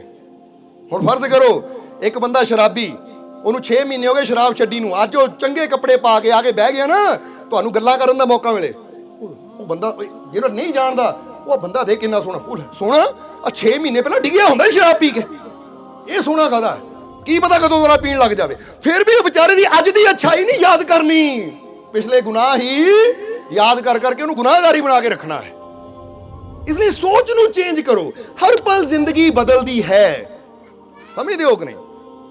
ਆ ਜਿਹੜਾ ਸੂਰਜ ਤੁਸੀਂ ਅੱਜ ਦੇਖ ਰਹੇ ਹੋ, ਜਰਾ ਹੁਣ ਗੌਰ ਕਰਨਾ, ਜੇ ਕੋਈ ਤੁਸੀਂ ਕਹੋ ਜੀ ਕੱਲ ਵੀ ਇਹੀ ਸੂਰਜ ਸੀ, ਤਾਂ ਹਰ ਦਿਨ ਸੂਰਜ ਵੀ ਬਦਲ ਦਾ ਮਤਲਬ ਕਿੱਦਾਂ? ਇਦਾਂ ਨਹੀਂ ਕਿ ਬਦਲ ਗਿਆ, ਇਹਦਾ ਮਤਲਬ ਹਰ ਦਿਨ ਇੱਕ ਨਵਾਂ ਦਿਨ ਹੈ, ਇਹ ਉਹੀ ਦਿਨ ਨਹੀਂ ਹੈ। ਹਰ ਦਿਨ ਕੁਛ ਨਾ ਕੁਛ ਬਦਲਾਵ ਹੋ ਰਿਹਾ ਕਿ ਨਹੀਂ? ਆ ਤੁਹਾਡੇ ਬੱਚਿਆਂ ਅੰਦਰ ਵੀ ਹਰ ਵੇਲੇ ਬਦਲਾਵ ਹੋ ਰਿਹਾ, ਤੁਹਾਡੇ ਅੰਦਰ ਵੀ ਬਦਲਾਵ ਹੋ ਰਿਹਾ। ਤੁਸੀਂ ਇਦਾਂ ਕਰੋ, ਇਹ ਚੈੱਕ ਕਰਨ ਵਾਸਤੇ ਨਾ ਹਰ ਰੋਜ਼ ਆਪਣੀ ਇੱਕ ਫੋਟੋ ਖਿੱਚ ਕੇ ਨਾ ਸੇਵ ਕਰ ਲਿਆ ਕਰੋ, ਔਰ ਫਿਰ 2 ਸਾਲ ਬਾਅਦ ਆਪਣੀਆਂ ਸਾਰੀਆਂ ਤਸਵੀਰਾਂ ਦੇਖੋ ਕਿ 2 ਸਾਲ ਪਹਿਲਾਂ ਮੈਂ ਕੀ ਸੀ, ਹੌਲੀ ਹੌਲੀ ਬਦਲਦਾ ਅੱਜ ਮੈਂ ਇੱਥੇ ਆ ਗਿਆ। ਫਿਰ ਪਤਾ ਲੱਗੇਗਾ ਮੇਰੇ 'ਚ ਬਦਲਾਵ ਹੋ ਰਿਹਾ ਹੈ। ਸਮਝਦੇ ਹੋ ਕਿ ਨਹੀਂ? ਤਾਂ ਹੀ ਤਾਂ ਬੱਚਾ ਅੱਜ ਇੰਨਾ ਕਿ ਨਾ ਕੋਈ ਰਿਸ਼ਤੇਦਾਰ 2 ਸਾਲ ਬਾਅਦ ਉਹਨੂੰ ਦੇਖੇ, ਹੁਣ ਕਹਿੰਦਾ ਬੜਾ ਲੰਬਾ ਹੋ ਗਿਆ, ਪਰ ਘਰਦਿਆਂ ਨੂੰ ਪਤਾ ਨਹੀਂ ਲੱਗਦਾ, ਘਰਦੇ ਤਾਂ ਰੋਜ਼ ਦੇਖ ਰਹੇ ਆ ਉਹਨੂੰ। ਜਿਹੜੀ ਚੀਜ਼ ਅਸੀਂ ਰੋਜ਼ ਦੇਖਦੇ ਆ ਸਾਨੂੰ ਉਹਦਾ ਬਦਲਾਵ ਨਜ਼ਰ ਨਹੀਂ ਆਉਂਦਾ, ਪਰ ਜਦੋਂ ਕੋਈ ਸਮੇਂ ਬਾਅਦ ਦੇਖਦਾ ਹੈ ਤਾਂ ਪਤਾ ਲੱਗਦਾ, ਓਏ ਤੂੰ ਤਾਂ ਇੰਨਾ ਕੁ ਸੀ ਏਡਾ ਹੋ ਗਿਆ। ਇਹਦਾ ਹੁੰਦੀ ਹੈ ਕਿ ਨਹੀਂ? ਇਹਦਾ ਮਤਲਬ ਹਰ ਦਿਨ ਸਾਡੇ 'ਚ ਬਦਲਾਵ ਹੈ। ਕਿਉਂ? ਕਿਉਂਕਿ ਕੁਦਰਤ ਇੱਕ ਇਸ਼ਾਰਾ ਕਰਦੀ ਹੈ ਕਿ ਹਰ ਦਿਨ ਤੇਰਾ ਜੀਵਨ ਇੱਕ ਨਵਾਂ ਜੀਵਨ ਹੈ, ਹਰ ਦਿਨ ਤੇਰੇ ਵਾਸਤੇ ਇੱਕ ਨਵਾਂ ਦਿਨ ਹੈ। ਤਾਂ ਹੀ ਤਾਂ ਅਸੀਂ ਕਈ ਵਾਰ ਦੱਸਿਆ ਹੈ ਕਿ ਜਿਹੜਾ ਵਕਤ ਗੁਜ਼ਰ ਗਿਆ ਉਹਨੂੰ ਪਾਸਟ ਕਿਹਾ ਜਾਂਦਾ ਹੈ, ਗੁਜ਼ਰ ਗਿਆ, ਔਰ ਜਿਹੜਾ ਆਉਣ ਵਾਲਾ ਉਹਨੂੰ ਫਿਊਚਰ ਕਿਹਾ ਜਾਂਦਾ ਹੈ, ਔਰ ਜਿਹੜਾ ਚੱਲ ਰਿਹਾ ਉਹਨੂੰ ਪ੍ਰੈਜ਼ੈਂਟ ਕਿਹਾ ਜਾਂਦਾ ਹੈ। ਔਰ ਪ੍ਰੈਜ਼ੈਂਟ ਦਾ ਮਤਲਬ ਹੁੰਦਾ ਹੈ ਗਿਫਟ। ਜਦੋਂ ਆਪਾਂ ਕਹਿੰਦੇ ਕਿਸੇ ਨੂੰ ਪ੍ਰੈਜ਼ੈਂਟ ਦੇਣਾ ਹੈ, ਕਿਸੇ ਨੂੰ ਤੋਹਫਾ ਦੇਣਾ ਹੈ, ਉਹ ਕੁਦਰਤ ਹਰ ਰੋਜ਼ ਸਾਨੂੰ ਪ੍ਰੈਜ਼ੈਂਟ ਦਿੰਦੀ ਹੈ, ਇਹ ਗਿਫਟ ਦਿੰਦੀ ਹੈ ਕਿ ਮੈਂ ਤੈਨੂੰ ਇਹ ਗਿਫਟ ਦਿੱਤਾ ਹੈ, ਹੁਣ ਇਹਦਾ ਤੂੰ ਜੋ ਕਰਨਾ ਹੈ ਉਹ ਕਰ ਲੈ। ਸਮਝਦੇ ਹੋ? ਜਿੱਦਾਂ ਇੱਕ ਬੱਚੇ ਨੂੰ ਤੁਸੀਂ ਇੱਕ ਚਾਕਲੇਟ ਦੇ ਦਿਓ ਤਾਂ ਬੱਚਾ ਚਾਕਲੇਟ ਖਾ ਕੇ ਸਵਾਦ ਵੀ ਲੈ ਸਕਦਾ ਹੈ, ਤਾਂ ਉਹ ਚਾਕਲੇਟ ਹੱਥਾਂ ਤੇ ਮਲ ਕੇ ਆਪਣੇ ਕੱਪੜੇ ਵੀ ਲਵੇੜ ਸਕਦਾ ਹੈ। ਤੁਸੀਂ ਤਾਂ ਗਿਫਟ ਦੇ ਰਹੇ ਹੋ, ਪਰ ਤੁਸੀਂ ਉਹਦਾ ਸਵਾਦ ਲੈਣਾ ਹੈ ਜਾਂ ਨਹੀਂ ਲੈਣਾ, ਇਹ ਬੰਦੇ ਦੀ ਬੁੱਧੀ ਤੇ ਨਿਰਭਰ ਕਰਦਾ ਹੈ। ਹੁਣ ਸਮਝ ਲਓ, ਪ੍ਰਮਾਤਮਾ ਵੀ ਹਰ ਦਿਨ ਸਾਨੂੰ ਇੱਕ ਮੌਕਾ ਦਿੰਦਾ ਹੈ ਆਨੰਦ ਲੈਣ ਦਾ, ਖੁਸ਼ ਹੋਣ ਦਾ, ਆਪਣੇ ਆਪ ਨੂੰ ਅੱਛਾ ਬਣਾਉਣ ਦਾ। ਹੁਣ ਕਈ ਤਾਂ ਹੁੰਦੇ ਹੈ ਉਹ ਦਿਨ 'ਚ ਅੱਛੀ ਸਿੱਖਿਆ ਲੈ ਕੇ, ਅੱਛਾ ਗਿਆਨ ਲੈ ਕੇ ਆਪਣੇ ਜੀਵਨ ਨੂੰ ਬਿਹਤਰ ਬਣਾ ਲੈਂਦੇ ਹੈ, ਤਾਂ ਕਈ ਉਹ ਦਿਨ 'ਚ ਨਸ਼ੇ ਕਰਕੇ, ਬੁਰੇ ਕਰਮ ਕਰਕੇ, ਲੜਾਈਆਂ ਝਗੜੇ ਕਰਕੇ, ਚਿੰਤਾਵਾਂ ਕਰਕੇ ਆਪਣੇ ਇੰਨੇ ਵਧੀਆ ਦਿਨ ਨੂੰ ਵੀ ਖਰਾਬ ਕਰ ਲੈਂਦੇ ਹੈ।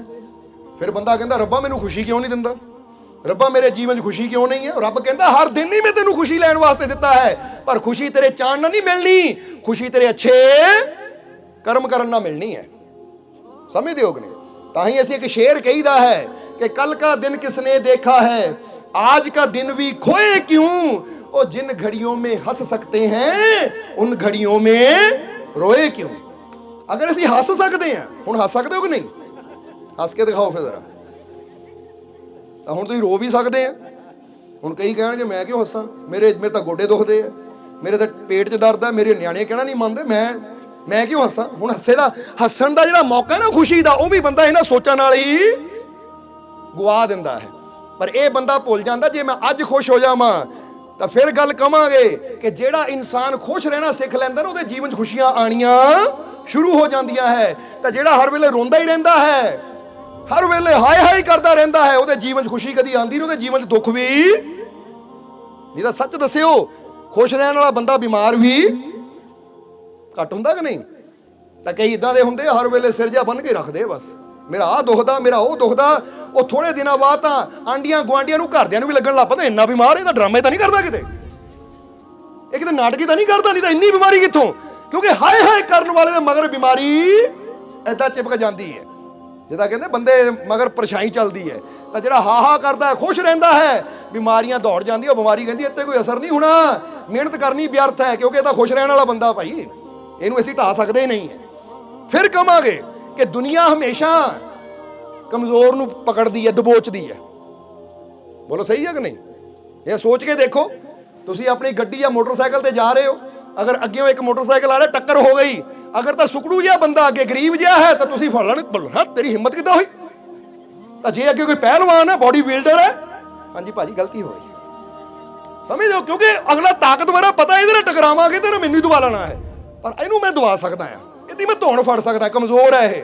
ਸੋ ਫਿਰ ਕਹਾਂਗੇ ਕਦੀ ਆਪਣੇ ਆਪ ਨੂੰ ਕਮਜ਼ੋਰ ਨਾ ਸਮਝੋ ਮਾਨਸਿਕ ਤੌਰ ਤੇ ਕਿ ਆਹ ਬਿਮਾਰੀ ਮੈਨੂੰ ਢਾਲੇਗੀ, ਆਹ ਬਿਮਾਰੀ ਮੈਨੂੰ ਗਿਰਾ ਦੇਗੀ। ਜੇ ਕੋਈ ਬਿਮਾਰੀ, ਤਕਲੀਫ, ਦੁੱਖ ਆਵੇ ਤਾਂ ਇੱਕ ਚੀਜ਼ ਆਪਣੇ ਅੰਦਰ ਯਾਦ ਰੱਖੋ ਕਿ ਮੈਨੂੰ ਪੈਦਾ ਕਰਨ ਵਾਲਾ ਮੇਰਾ ਪਰਮਾਤਮਾ ਪਰਮ ਸ਼ਕਤੀਸ਼ਾਲੀ ਹੈ। ਜੇ ਮੇਰਾ ਪਿਤਾ ਸ਼ਕਤੀਸ਼ਾਲੀ ਹੈ ਤਾਂ ਮੈਂ ਕਮਜ਼ੋਰ ਕਦੀ ਹੋ ਹੀ ਨਹੀਂ ਸਕਦਾ। ਇਸ ਲਈ ਉਹਦੀ ਸ਼ਕਤੀ ਮੇਰੇ ਅੰਦਰ ਕੰਮ ਕਰਦੀ ਹੈ। ਇਹ ਬਿਮਾਰੀਆਂ ਦਾ ਸਾਹਮਣਾ ਤਾਂ ਮੈਂ ਐਵੇਂ ਕਰ ਲਵਾਂ, ਕਿੱਦਾਂ ਕਰ ਲਵਾਂ? ਚੁਟਕੀ ਵਜਾ ਕੇ ਦੇਖੋ, ਕਦੀ ਵਜਾਈ ਦੇਖੋ। ਅੱਛਾ, ਸਾਨੂੰ ਇਹ ਸਮਝ ਨਹੀਂ ਆਉਂਦੀ, ਜੇ ਵਿਗਿਆਨ ਕਹਿੰਦਾ ਜੇ ਤੂੰ ਚੁਟਕੀ ਵਜਾਉਂਦਾ ਹੈ ਨਾ ਤਾਂ ਤੇਰੀ ਟੈਨਸ਼ਨ ਦੂਰ ਹੁੰਦੀ ਹੈ।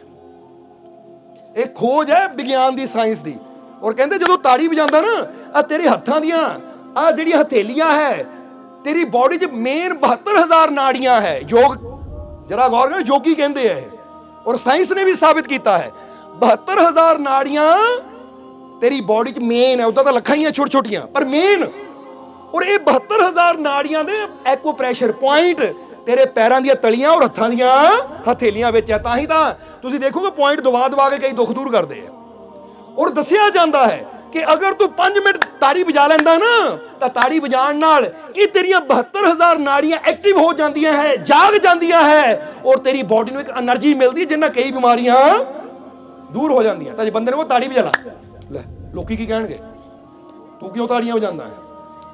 ਜਰਾ ਹੁਣ ਗੌਰ ਕਰਨ ਵਾਲੀ ਗੱਲ ਹੈ। ਤਾਂ ਬੈਠ ਕੇ ਰੋਵੋ, ਉਸਨੇ ਨਹੀਂ ਸੋਚਣਾ ਲੋਕੀ ਕੀ ਕਹਿਣਗੇ। ਰੋਣਾ ਸਾਰਿਆਂ ਮੂਹਰੇ ਰੋਈ ਜਾਓ, ਪਰ ਖੁਸ਼ੀ ਜਿੰਨਾ ਮਿਲਣੀ ਹੈ ਉਹ ਕੰਮ ਅਸੀਂ ਹੁਣ ਕਹੋ ਨਾ, ਅਸੀਂ ਕਹਾਂਗੇ ਚੁਟਕੀ ਵਜਾਓ। ਲੈ ਆ ਸਤਸੰਗ ਹੈ, ਚੁਟਕੀ ਵਜਾਣੀ, ਸਮਝ ਨਾ ਜ਼ਰਾ। ਪਰ ਸਾਇੰਸ ਕਹਿੰਦੀ ਚੁਟਕੀ ਵਜਾਉਣ ਨਾਲ ਨਾ ਮਾਈਂਡ ਰਿਲੈਕਸ ਹੁੰਦਾ ਹੈ। ਇਹਦਾ ਕਰਕੇ ਦੇਖੋ, ਹੁੰਦਾ ਰਿਲੈਕਸ, ਕਿਉਂਕਿ ਸਾਇੰਸ ਦੀ ਖੋਜ ਹੈ ਇਹ। ਔਰ ਇਹ ਚੀਜ਼ਾਂ ਜਿਹੜੀਆਂ ਹੈ, ਔਰ ਯੋਗੀ ਤਾਂ ਇਹ ਵੀ ਕਹਿੰਦੇ ਹੈ ਕਿ ਅਗਰ ਤੇਰਾ ਬੀਪੀ ਘਟਦਾ ਹੈ ਨਾ ਤਾਂ ਹੱਥ ਥੱਲੇ ਕਰਕੇ 5 ਮਿੰਟ ਤਾੜੀ ਵਜਾ, ਤੇਰਾ ਬੀਪੀ ਜਿਹੜਾ ਨਾ ਅਪ ਹੋਣਾ ਸ਼ੁਰੂ ਹੋ ਜਾਏਗਾ। ਅਗਰ ਤੇਰਾ ਬੀਪੀ ਵੱਧਦਾ ਹੈ ਤਾਂ ਸਿਰ ਤੋਂ ਉੱਪਰ ਕਰਕੇ ਤਾੜੀ ਵਜਾ, ਤਾਂ ਫਿਰ ਤੇਰਾ ਬੀਪੀ ਡਾਊਨ ਹੋਣਾ ਸ਼ੁਰੂ ਹੋ ਜਾਏਗਾ। ਪਰ ਬੰਦਾ ਕੀ ਹੈ, ਤਾੜੀ ਨਹੀਂ ਵਜਾਣੀ, ਗੋਲੀ ਖਾਣੀ, ਡਾਕਟਰ ਕੋ ਜਾ ਕੇ ਫੀਸ ਦੇਣੀ ਮਨਜ਼ੂਰ ਹੈ, ਉੱਥੇ ਲਾਈਨ 'ਚ 2 ਘੰਟੇ ਵੇਟ ਕਰਨਾ ਮਨਜ਼ੂਰ ਹੈ। ਘਰ ਬਹਿ ਕੇ 5 ਮਿੰਟ ਤਾੜੀ ਵਜਾ ਲਈ, ਲੋਕੀ ਕੀ ਕਹਿਣਗੇ, ਤਾੜੀਆਂ ਵਜਾਈ ਜਾਂਦਾ ਹੈ। ਔਰ ਇਹ ਵੀ ਗੱਲ ਯਾਦ ਰੱਖਣਾ, ਨਹੀਂ ਤਾਂ ਇਹ ਨਾ ਸੋਚੋਗੇ ਇਹ ਸਿਰਫ ਤੁਹਾਨੂੰ ਨਾ ਕੋਈ ਟਾਈਮ ਪਾਸ ਨਹੀਂ ਅਸੀਂ ਕਰ ਰਹੇ, ਤੁਹਾਨੂੰ ਜੀਵਨ ਦੀ ਸੱਚਾਈ ਦੱਸ ਰਹੇ ਹਾਂ। ਅੱਜ ਬੜੇ ਦੇਸ਼ਾਂ 'ਚ, ਬੜੀਆਂ ਕੰਟਰੀਆਂ 'ਚ, ਬੜੇ ਸ਼ਹਿਰਾਂ 'ਚ ਲਾਫਿੰਗ ਕਲੱਬ ਬਣੇ ਹੋਏ ਆ। ਲਾਫਿੰਗ ਕਲੱਬ, ਲਾਫਿੰਗ ਦਾ ਮਤਲਬ ਹੁੰਦਾ ਹੱਸਣਾ। ਉੱਥੇ ਬਿਮਾਰ ਲੋਕ ਇਕੱਠੇ ਹੋ ਕੇ 15 ਮਿੰਟ ਹੱਸਦੇ ਐ ਤਾਂ ਉਹਨਾਂ ਦੀ ਸ਼ੂਗਰ ਕੰਟਰੋਲ 'ਚ ਆ ਜਾਂਦੀ ਹੈ, ਉਹਨਾਂ ਦੀ ਬੀਪੀ ਕੰਟਰੋਲ 'ਚ ਆ ਜਾਂਦਾ, ਕਿਉਂਕਿ ਹੱਸਣਾ 100 ਬਿਮਾਰੀਆਂ ਦਾ ਇਲਾਜ ਹੈ। ਇਸ ਲਈ ਗ੍ਰੀਸ ਦੇ ਅੰਦਰ ਤਾਂ ਇੱਕ ਆਈਲੈਂਡ ਹੈ, ਗ੍ਰੀਸ ਦੇ ਅੰਦਰ, ਗ੍ਰੀਸ ਜੋ ਯੂਰਪ 'ਚ ਪੈਂਦਾ ਹੈ, ਉਹਨੂੰ ਕਿਹਾ ਜਾਂਦਾ ਇਕਾਰੀਆ ਆਈਲੈਂਡ। ਉਹ ਇਕਾਰੀਆ ਆਈਲੈਂਡ 'ਚ ਉਹ ਬੰਦੇ ਜਾਂਦੇ ਆ ਜਿਨ੍ਹਾਂ ਨੂੰ ਡਾਕਟਰਾਂ ਨੇ ਜਵਾਬ ਦੇ ਦਿੱਤਾ, ਕੋਈ ਕੈਂਸਰ ਦਾ ਮਰੀਜ਼ ਹੈ, ਕੋਈ ਕਿਸੇ ਬਿਮਾਰੀ ਦਾ ਮਰੀਜ਼ ਹੈ, ਜਿਹਨਾਂ ਨੂੰ ਡਾਕਟਰਾਂ ਨੇ ਜਵਾਬ ਦੇ ਦਿੱਤਾ। ਉਹ ਇਕਾਰੀਆ ਆਈਲੈਂਡ ਜਾ ਕੇ 6 ਮਹੀਨੇ ਰਹਿੰਦੇ ਆ ਔਰ ਉਹਨਾਂ ਦੀ ਬਿਮਾਰੀ ਠੀਕ ਹੋ ਜਾਂਦੀ ਹੈ। ਕਰਦੇ ਕੀ ਆ ਉੱਥੇ? ਬਸ ਉੱਥੇ ਇੱਕੋ ਹੀ ਨਿਯਮ ਹੈ, ਦਿਲ ਖੋਲ ਕੇ ਹੱਸੋ, ਮੈਡੀਟੇਸ਼ਨ ਕਰੋ, ਧਿਆਨ ਕਰੋ, ਪਿਓਰ ਵੈਜੀਟੇਰੀਅਨ ਡਾਈਟ ਲਓ ਤਾਂ ਐਕਸਰਸਾਈਜ਼ ਕਰੋ। 4 ਨਿਯਮ ਹੈ ਉੱਥੇ ਇਕਾਰੀਆ ਆਈਲੈਂਡ ਦੇ, ਗ੍ਰੀਸ ਦੇ ਵਿੱਚ ਹੈ। ਸਰਚ ਕਰਕੇ ਦੇਖ ਲਿਓ ਇਹਦੇ ਬਾਰੇ, ਤੁਹਾਡੇ ਮੂਹਰੇ ਸਾਰੀ ਉਹਦੀ ਨਾ ਪੂਰਾ ਡਾਟਾ ਆ ਜਾਏਗਾ ਕਿ ਉੱਥੇ ਉਹ ਮਰੀਜ਼ ਜਾਂਦੇ ਆ ਜਿਨ੍ਹਾਂ ਨੂੰ ਡਾਕਟਰਾਂ ਨੇ ਜਵਾਬ ਦੇ ਦਿੱਤਾ ਕਿ ਤੁਹਾਡੀ ਉਮਰ 6 ਮਹੀਨੇ ਹੈ ਜਾਂ 3 ਮਹੀਨੇ ਤੋਂ ਜ਼ਿਆਦਾ ਜੀ ਨਹੀਂ ਸਕਦੇ, ਉਹ ਵੀ ਚਲੇ ਜਾਂਦੇ ਆ, ਉਹ ਵੀ ਉੱਥੇ ਜਾ ਕੇ ਠੀਕ ਹੋ ਜਾਂਦੇ ਆ। 4 ਚੀਜ਼ਾਂ ਫੋਲੋ ਕਰਦੇ ਆ। ਪਹਿਲੀ ਕਿਹੜੀ? ਕਿ ਉਹਨਾਂ ਨੇ ਮੈਡੀਟੇਸ਼ਨ ਕਰਨਾ, ਨਾਲ ਪ੍ਰੇ ਕਰਨੀ ਆ। ਕਿਉਂਕਿ ਜਦੋਂ ਮੈਡੀਟੇਸ਼ਨ ਧਿਆਨ ਕਰਦੇ ਆ, ਨਾਲ ਪ੍ਰਾਰਥਨਾ ਕਰਦੇ ਆ, ਤੇ ਧਿਆਨ ਔਰ ਪ੍ਰਾਰਥਨਾ ਸਾਨੂੰ ਪਰਮ ਪਿਤਾ ਪਰਮਾਤਮਾ ਜਿਹਨੇ ਉਸ ਸ਼ਕਤੀ ਨਾਲ ਜੋੜਦੇ ਜਿਸ ਸ਼ਕਤੀ ਨੇ ਸਾਨੂੰ ਜੀਵਨ ਦਿੱਤਾ ਹੈ। ਪਰ ਹੁਣ ਤੁਸੀਂ ਦੇਖੋ, ਜੇ ਤੁਹਾਨੂੰ ਪੁੱਛੇ ਧਿਆਨ ਕਰਦੇ ਹੋ, ਸਿਮਰਨ ਤੇ ਬਹਿੰਦੇ ਹੋ, ਤਾਂ ਕੀ ਅੰਦਰੋਂ ਆਵਾਜ਼ ਆਉਂਦੀ ਹੈ? ਨਹੀਂ। ਜਰਾ ਹੁਣ ਗੌਰ ਕਰਨਾ। ਪਰ ਟੀਵੀ ਮੋਰੇ ਮਮਾ 3-3 ਘੰਟੇ ਫਿਲਮ ਚੱਲਦੀ ਹੋਵੇ, ਉਹ ਦੇਖ ਹੋ ਜਾਣੀ ਹੈ। ਹਾਲਾਂਕਿ ਉਹਦੇ ਨਾਲ ਸਾਨੂੰ ਕੋਈ ਲਾਭ ਨਹੀਂ ਮਿਲਣਾ, ਪਰ ਮੈਡੀਟੇਸ਼ਨ, ਪ੍ਰੇ ਕਰਨਾ, ਪ੍ਰਾਰਥਨਾ ਕਰਨ ਨਾਲ ਸਾਡਾ ਕਨੈਕਸ਼ਨ ਪਰਮ ਸ਼ਕਤੀ ਨਾਲ ਜੁੜਨਾ ਹੈ। ਤਾਂ ਜਦੋਂ ਉਹਦੇ ਨਾਲ ਕਨੈਕਸ਼ਨ ਜੁੜੇਗਾ ਤਾਂ ਜੀਵਨ 'ਚ ਖੁਸ਼ੀ ਵੀ। ਤਾਂ ਹੀ ਤਾਂ ਗੁਰਬਾਣੀ ਕਹਿੰਦੀ ਨਾ, ਸਭ ਸੁਖ ਦਾਤਾ। ਹੁਣ ਰਾਮ ਕਿਹਾ ਜਾਂ ਟੀਵੀ ਕਿਹਾ ਹੈ ਜਾਂ ਮੋਬਾਈਲ ਕਿਹਾ ਹੈ ਜਾਂ ਦੁਨੀਆ ਦੀ ਕਿਸੇ ਚੀਜ਼ ਨੂੰ ਕਿਹਾ? ਗੁਰੂਆਂ ਨੇ ਇਹ ਨਹੀਂ ਕਿਹਾ ਟੈਨਸ਼ਨ ਹੈ ਤਾਂ ਟੀਵੀ ਲਾ ਕੇ ਬਹਿ ਜਾ ਜਾਂ ਮੋਬਾਈਲ ਲੈ ਕੇ ਬਹਿ ਜਾ ਤੂੰ। ਸਮਝਦੇ ਹੋ ਕਿ ਨਹੀਂ? ਉਹ ਕਹਿੰਦੇ ਪ੍ਰਭੂ ਦਾ ਸਿਮਰਨ ਕਰ, ਰਾਮ ਨਾਲ ਜੁੜ, ਕਿਉਂਕਿ ਰਾਮ ਇਹ ਜੀਵਨ ਦਾਤਾ ਹੈ ਜਿੱਥੋਂ ਸਾਨੂੰ ਜ਼ਿੰਦਗੀ ਮਿਲੀ ਹੈ। ਔਰ ਇਹ ਰਾਮ ਦਸ਼ਰਥ ਦੇ ਬੇਟੇ ਰਾਮ ਦੀ ਗੱਲ ਨਹੀਂ ਹੋ ਰਹੀ, ਸੀਤਾ ਦੇ ਪਤੀ ਰਾਮ ਦੀ ਗੱਲ ਨਹੀਂ ਹੋ ਰਹੀ। ਇਹ ਰਾਮ, ਉਸ ਰਾਮ ਦੀ ਗੱਲ ਹੋ ਰਹੀ ਹੈ ਜੋ ਹਰ ਜਗ੍ਹਾ ਰਮਿਆ ਹੋਇਆ ਹੈ। ਉਹ ਪਰਮਾਤਮਾ, ਉਹ ਪ੍ਰਭੂ। ਕਿਉਂਕਿ ਮਹਾਰਿਸ਼ੀ ਵਸ਼ਿਸ਼ਟ ਜੀ ਨੇ ਜਦੋਂ ਦਸ਼ਰਥ ਦੇ ਘਰ ਬੱਚਿਆਂ ਨੇ ਜਨਮ ਲਿਆ ਸੀ, ਪਹਿਲਾਂ ਰਾਮ ਨੇ ਜਨਮ ਲਿਆ, ਤਾਂ ਉਸ ਵੇਲੇ ਨਾਮ ਜਦੋਂ ਵਸ਼ਿਸ਼ਟ ਰਿਸ਼ੀ ਨੇ ਦਿੱਤਾ ਸੀ ਤਾਂ ਉਹ ਰਾਮ ਰਾਮ ਦਾ ਸਿਮਰਨ ਕਰਦੇ ਸੀ, ਉਸ ਭਗਵਾਨ ਪਰਮਾਤਮਾ ਦਾ। ਇਸ ਲਈ ਉਹਨਾਂ ਨੇ ਕਿਹਾ ਬੱਚੇ ਦਾ ਨਾਮ ਰਾਮ ਰੱਖੋ, ਤਾਂ ਕਿ ਜਦੋਂ ਵੀ ਅਸੀਂ ਇਹਦਾ ਨਾਮ ਲਵਾਂਗੇ ਉਹ ਰਾਮ ਦੀ ਯਾਦ ਆਏਗੀ। ਇਹਦਾ ਮਤਲਬ ਪਹਿਲਾਂ ਜਿੱਦਾਂ ਅੱਜ ਆਪਾਂ ਕਿਸੇ ਬੱਚੇ ਦਾ ਨਾਮ ਨਾਰਾਇਣ ਰੱਖ ਦਿੰਦੇ ਆ, ਕਿਸੇ ਬੱਚੇ ਦਾ ਨਾਮ ਅਸੀਂ ਕੋਈ ਰੱਬ ਦੇ ਨਾਂ ਤੇ ਰੱਖ ਦਿੰਦੇ ਆ, ਤਾਂ ਇਸੇ ਲਈ ਰੱਖਦੇ ਆ ਕਿ ਇਹਦਾ ਨਾਮ ਲਵਾਂਗੇ ਤਾਂ ਰੱਬ ਦਾ ਨਾਮ ਜ਼ੁਬਾਨ ਤੋਂ ਨਿਕਲੇਗਾ। ਹੁਣ ਇਸੇ ਤਰ੍ਹਾਂ ਮਹਾਰਿਸ਼ੀ ਵਸ਼ਿਸ਼ਟ ਜੀ ਨੇ ਰਾਮ ਨਾਮ ਦਿੱਤਾ ਸੀ ਰਾਮ ਨੂੰ। ਕਿਉਂ? ਕਿਉਂਕਿ ਉਹ ਪ੍ਰਭੂ ਯਾਨੀ ਉਹ ਭਗਵਾਨ, ਉਹ ਪਰਮਪਿਤਾ ਪਰਮਾਤਮਾ, ਉਹਨੂੰ ਯਾਦ ਕਰਦੇ ਸੀ ਕਿ ਉਹ ਰਾਮ ਜੋ ਹਰ ਜਗ੍ਹਾ ਰਮਿਆ ਹੋਇਆ ਹੈ। ਇਸ ਲਈ ਤਾਂ ਕਬੀਰ ਸਾਹਿਬ ਨੇ ਕਿਹਾ ਏਕ ਰਾਮ ਦਸ਼ਰਥ ਘਰ ਡੋਲੇ, ਏਕ ਰਾਮ ਘਟ ਘਟ ਮੇ ਬੋਲੇ। ਉਹ ਕਹਿੰਦੇ ਜਿਹੜਾ ਘਟ ਘਟ ਵਿੱਚ ਬੋਲ ਰਿਹਾ ਨਾ ਉਹ ਰਾਮ, ਉਹਨੂੰ ਯਾਦ ਕਰ, ਉਹਨੇ ਤੇਰੇ ਸਾਰੇ ਸੰਕਟ ਦੂਰ ਕਰਨੇ ਆ। ਇਸ ਲਈ ਸਭ ਸੁਖ ਦਾਤਾ ਰਾਮ ਹੈ। ਹੁਣ ਬੰਦੇ ਨੂੰ ਸੁੱਖ ਚਾਹੀਦੇ ਆ, ਸੁੱਖ ਚਾਹੁੰਦੇ ਹੋ ਕਿ ਨਹੀਂ ਤੁਸੀਂ? ਤਾਂ ਫੇ ਦਾਤਾ ਕੌਣ ਹੈ? ਉਹ ਪਰਮਾਤਮਾ, ਉਹ ਪ੍ਰਭੂ, ਉਹ ਮਾਲਿਕ, ਉਹ ਰਾਮ। ਤਾਂ ਜੇ ਅਸੀਂ ਉਹਦੇ ਨਾਲ ਜੁੜਾਂਗੇ ਤਾਂ ਫੇਰ ਹੀ ਖੁਸ਼ੀਆਂ ਸਾਡੇ ਜੀਵਨ 'ਚ ਆਣਗੀਆਂ। ਹੁਣ ਗੁਰੂ ਰਹਿਬਰ ਇਸ਼ਾਰਾ ਕਰਦੇ ਸੁੱਖਾਂ ਦਾ ਦਾਤਾ ਉਹ ਹੈ। ਜਿੱਦਾਂ ਬੰਦਾ ਕਹਿੰਦਾ ਪ੍ਰਕਾਸ਼ ਦਾ ਦਾਤਾ ਸੂਰਿਆ ਹੈ, ਇਹ ਸੂਰਜ ਹੈ, ਸਮਝਦੇ ਹੋ ਕਿ ਨਹੀਂ? ਪਰ ਅਸੀਂ ਖਿੜਕੀਆਂ ਦਰਵਾਜ਼ੇ ਬੰਦ ਕਰਕੇ ਬੈਠੇ ਹਾਂ, ਸੂਰਜ ਦਾ ਪ੍ਰਕਾਸ਼ ਘਰ 'ਚ ਆਣ ਨਹੀਂ ਦਿੰਦੇ। ਤਾਂ ਫੇਰ ਕਹਿੰਦੇ ਰੱਬਾ ਅੰਧੇਰਾ ਕਿਉਂ ਹੈ, ਮੈਨੂੰ ਪ੍ਰਕਾਸ਼ ਕਿਉਂ ਨਹੀਂ ਦਿੰਦਾ? ਔਰ ਰੱਬ ਨੇ ਕਹਿਣਾ ਮੈਂ ਤਾਂ ਪ੍ਰਕਾਸ਼ ਰੱਖਿਆ ਹੋਇਆ, ਬਸ ਪਰਦੇ ਹਟਾਉਣ ਦੀ ਤੈਨੂੰ ਜ਼ਰੂਰਤ ਹੈ। ਤੂੰ ਪਰਦਾ ਖੋਲ ਦੇ, ਪ੍ਰਕਾਸ਼ ਆ ਜਾਏਗਾ। ਇਸੇ ਤਰ੍ਹਾਂ ਅੱਜ ਬੰਦਾ ਰੋਣੇ ਰੋਂਦਾ ਹੈ, ਮੇਰੇ ਜੀਵਨ 'ਚ ਖੁਸ਼ੀ ਨਹੀਂ ਹੈ, ਮੇਰੇ ਜੀਵਨ 'ਚ ਕਾਮਯਾਬੀ ਨਹੀਂ ਹੈ, ਮੇਰੇ ਜੀਵਨ 'ਚ ਸਫਲਤਾ ਨਹੀਂ ਹੈ। ਤਾਂ ਹੁਣ ਜਰਾ ਗੌਰ ਕਰੋ, ਜੇ ਦੁੱਖਾਂ ਦਾ ਅੰਧੇਰਾ ਹੈ ਤਾਂ ਕਾਰਨ ਕੀ ਹੈ? ਹਾਲਾਂਕਿ ਗੁਰੂ ਰਹਿਬਰ ਦੱਸ ਗਏ ਕਿ ਸੁੱਖਾਂ ਦਾ ਦਾਤਾ ਰਾਮ ਹੈ, ਤੇ ਇਹਦਾ ਮਤਲਬ ਹੈ ਸਾਨੂੰ ਹੀ ਇਹ ਅਗਿਆਨਤਾ ਦੇ ਪਰਦੇ ਹਟਾਣੇ ਪੈਣਗੇ। ਆ ਜਿਹੜਾ ਅਸੀਂ ਸੁੱਖ ਇੱਧਰ ਉੱਧਰ ਲੱਭਦੇ ਪਏ ਆ ਨਾ, ਇੱਧਰ ਉੱਧਰ ਲੱਭਣ ਦੀ ਬਜਾਏ ਆਪਣੇ ਪਰਮਾਤਮਾ ਦਾ ਸਿਮਰਨ ਕਰੀਏ, ਕਿਉਂਕਿ ਸੁੱਖ ਉਧਰੋਂ ਆਣੇ ਸ਼ੁਰੂ ਹੋਣੇ ਆ। ਸਮਝਦੇ ਹੋ ਕਿ ਨਹੀਂ? ਹੁਣ ਇੱਕ ਗੱਲ ਦਾ ਜਵਾਬ ਦੇਣਾ, ਇੱਕ ਪੇੜ ਹੈ, ਇੱਕ ਪੇੜ ਹੈ, ਇੱਕ ਪੌਦਾ ਹੈ, ਚਾਹੇ ਫੁੱਲਾਂ ਦਾ ਪੌਦਾ ਲੈ ਲਈਏ ਚਾਹੇ ਫਲਾਂ ਵਾਲਾ ਪੇੜ ਲੈ ਲਈਏ। ਹੁਣ ਸੋਚ ਕੇ ਜਰਾ ਜਵਾਬ ਦੇਣਾ ਕਿ ਉਹਦੇ ਅੰਦਰ ਫਲ ਕਿੱਥੋਂ ਆਉਂਦੇ ਆ? ਬਾਹਰੋਂ ਆਉਂਦੇ ਜਾਂ ਅੰਦਰੋਂ ਆਉਂਦੇ ਆ? ਕਿੱਥੋਂ ਆਉਂਦੇ ਆ? ਆਵਾਜ਼ ਬੜੀ ਸਲੋ ਆ ਰਹੀ ਹੈ, ਭੁੱਖ ਤਾਂ ਨਹੀਂ ਲੱਗੀ ਤੁਹਾਨੂੰ? ਕੋਈ ਨਹੀਂ, ਜਲਦੀ ਸਤਸੰਗ ਸਮਾਪਤ ਕਰ ਦੇਣਾ, ਫਿਰ ਲੰਗਰ ਛਕ ਲਿਓ, ਕਿਉਂਕਿ ਆਵਾਜ਼ ਨਹੀਂ ਨਿਕਲਦੀ ਨਾ ਤੁਹਾਡੀ। ਅਸੀਂ ਇੰਨੀ ਦੇਰ ਤੋਂ ਬੋਲ ਰਹੇ ਹਾਂ, ਤੁਸੀਂ ਸੋ ਫੁੱਲਾਂ ਦੇ ਜਿਹੜੇ ਪੌਦਾ ਹੈ, ਪੌਦੇ ਅੰਦਰ ਫੁੱਲ ਕਿੱਥੋਂ ਆਉਂਦੇ ਆ? ਅੰਦਰੋਂ ਆਉਂਦੇ ਜਾਂ ਬਾਹਰੋਂ? ਹੁਣ ਅੰਦਰੋਂ ਕਿਉਂ ਆ ਰਹੇ ਹੈ? ਪੇੜਾਂ ਦੇ ਅੰਦਰੋਂ ਫਲ ਕਿੱਥੋਂ ਆ ਰਹੇ ਹੈ? ਕਿਉਂਕਿ ਜੜ, ਸਮਝਦੇ ਹੋ ਕਿ ਨਹੀਂ? ਜੜ ਕਿੱਥੇ ਹੈ? ਧਰਤੀ ਦੇ ਅੰਦਰ। ਉਹ ਜੜ ਤੋਂ ਹੀ ਸਭ ਕੁਝ ਮਿਲ ਰਿਹਾ ਉਹਨਾਂ ਨੂੰ। ਤਾਂ ਜੇ ਹੁਣ ਪੇੜ ਸੋਚੇ ਆ ਮੈਨੂੰ ਕਿਤੇ ਬਾਹਰੋਂ ਫਲ ਮਿਲੇ, ਆ ਮੈਨੂੰ ਕਿਤੇ ਬਾਹਰੋਂ ਫੁੱਲ ਮਿਲਣ, ਤਾਂ ਮਿਲ ਸਕਦੇ ਆ ਉਹਨੂੰ? ਜਵਾਬ ਦਿਓ ਸਾਨੂੰ, ਮਿਲ ਸਕਦੇ ਆ? ਭਾਈ ਜੇ ਤੈਨੂੰ ਫੁੱਲ ਚਾਹੀਦੇ ਆ, ਫਲ ਚਾਹੀਦੇ ਆ, ਤਾਂ ਬਾਹਰ ਨਹੀਂ, ਆਪਣੀ ਜੜ ਨੂੰ ਮਜ਼ਬੂਤ ਕਰਨਾ ਪੈਣਾ, ਕਿਉਂਕਿ ਸਭ ਕੁਝ ਇੱਥੋਂ ਆਣਾ ਹੈ। ਹੁਣ ਤੁਹਾਨੂੰ ਜ਼ਿੰਦਗੀ ਦੇਣ ਵਾਲਾ ਕੌਣ ਹੈ? ਪਰਮਾਤਮਾ, ਉਹ ਪ੍ਰਭੂ। ਕਿਹਨਾਂ ਜੀਵਨ ਦਿੱਤਾ ਤੁਹਾਨੂੰ? ਹੁਣ ਤੁਸੀਂ ਸੁੱਖ ਚਾਹੁੰਦੇ ਹੋ, ਤੁਸੀਂ ਕਹਿੰਦੇ ਮੈਨੂੰ ਸੁੱਖਾਂ ਦਾ ਫਲ ਚਾਹੀਦਾ, ਪਰ ਬਾਹਰੋਂ ਆਵੇ, ਕਿਤੇ ਬਾਹਰੋਂ ਮਿਲੇ ਮੈਨੂੰ ਕਿਤੇੋਂ। ਅੱਜ ਅਸੀਂ ਸਾਰੇ ਸੁੱਖ ਖੁਸ਼ੀਆਂ ਬਾਹਰੋਂ ਲੱਭਦੇ ਫਿਰਦੇ ਆ। ਇੱਕ ਬੰਦਾ ਕਹਿੰਦਾ ਮੇਰੇ ਕੋਲ ਗੱਡੀ ਹੈ ਨਹੀਂ, ਅਬ ਗੱਡੀ ਆ ਜਾਏ ਸੁੱਖ ਆਏਗਾ। ਗੱਡੀ ਆ ਕੇ ਖੜ ਜਾਂਦੀ ਹੈ ਤਾਂ ਫਿਰ ਥੋੜੇ ਦਿਨਾਂ ਬਾਅਦ ਲੱਗਦਾ ਸੁਖੀ ਤਾਂ ਮੈਂ ਹੋਇਆ ਹੀ ਨਹੀਂ। ਠੀਕ ਹੈ, ਸਾਧਨ ਜ਼ਰੂਰ ਮਿਲ ਗਿਆ ਕਿ ਪਹਿਲਾਂ ਮੈਂ ਮੋਟਰਸਾਈਕਲ ਤੇ ਜਾਂਦਾ ਸੀ, ਬਾਰਿਸ਼ 'ਚ ਭਿੱਜਦਾ ਹੋਇਆ, ਹੁਣ ਗੱਡੀ ਜਾ ਰਿਹਾ, ਬਾਰਿਸ਼ 'ਚ ਨਹੀਂ ਭਿੱਜਦਾ। ਥੋੜਾ ਜਿਹਾ ਆਰਾਮ ਹੋ ਗਿਆ, ਪਰ ਸੁੱਖ ਤਾਂ ਫਿਰ ਵੀ ਨਹੀਂ ਮਿਲਿਆ। ਇਹਦਾ ਮਤਲਬ ਕੀ ਹੈ ਕਿ ਜਿਸ ਤਰ੍ਹਾਂ ਅਸੀਂ ਦੱਸਿਆ ਕਿ ਪੇੜਾਂ ਨੂੰ ਫਲ ਫੁੱਲ ਬਾਹਰੋਂ ਨਹੀਂ, ਸਭ ਕੁਝ ਅੰਦਰੋਂ ਆਉਂਦਾ, ਜੜ ਮਜ਼ਬੂਤ ਕਰਨੀ ਪੈਂਦੀ ਹੈ। ਇਸੇ ਤਰ੍ਹਾਂ ਤੁਹਾਡੇ ਜੀਵਨ 'ਚ ਖੁਸ਼ੀ ਬਾਹਰੋਂ ਪਦਾਰਥ ਆ ਸਕਦੇ ਹੈ, ਪਦਾਰਥ ਜਿੰਨੇ ਮਰਜ਼ੀ ਬਾਹਰੋਂ ਇਕੱਠੇ ਕਰ ਲਓ, ਪਰ ਸ਼ਾਂਤੀ, ਸਕੂਨ, ਖੁਸ਼ੀ ਇਹ ਬਾਹਰੋਂ ਨਹੀਂ ਮਿਲਣੀ। ਤਾਂ ਹੀ ਤਾਂ ਬੜੇ ਬੜੇ ਰਾਜੇ ਮਹਾਰਾਜੇ ਵੀ ਕੀ ਸੀ? ਦੁਖੀ ਸੀ। ਨੈਪੋਲੀਅਨ ਬੋਨਾਪਾਰਟ ਜਿਹੜਾ ਕਿ ਬਹੁਤ ਬੜਾ ਰਾਜਾ ਸੀ, ਜਿਹਨੇ ਕਿੰਨੇ ਜੰਗ ਜਿੱਤੇ, ਉਹਦੀ ਜਰਾ ਪੜ੍ਹ ਕੇ ਦੇਖਣਾ। ਉਹਨੇ ਇੱਕ ਜਗ੍ਹਾ ਕਿਹਾ ਕਿ ਮੈਂ ਆਪਣੇ ਜੀਵਨ 'ਚ 6 ਦਿਨ ਵੀ ਸੁੱਖ ਦੇ ਨਹੀਂ ਕੱਢੇ। ਨੈਪੋਲੀਅਨ ਨੇ ਗੱਲ ਕਹੀ ਹੈ ਕਿ 6 ਦਿਨ ਵੀ ਸੁੱਖ ਦੇ ਮੈਂ ਨਹੀਂ ਕੱਢੇ, ਇੱਕ ਸਮਰਾਟ ਹੋ ਕੇ। ਤਾਂ ਹੀ ਤਾਂ ਗੁਰੂਆਂ ਨੇ ਕਿਹਾ ਕਿ ਸਗਲ ਸ੍ਰਿਸ਼ਟ ਕਾ ਰਾਜਾ ਦੁਖੀਆ, ਹਰ ਕਾ ਨਾਮ ਜਪਤ ਹੋਏ।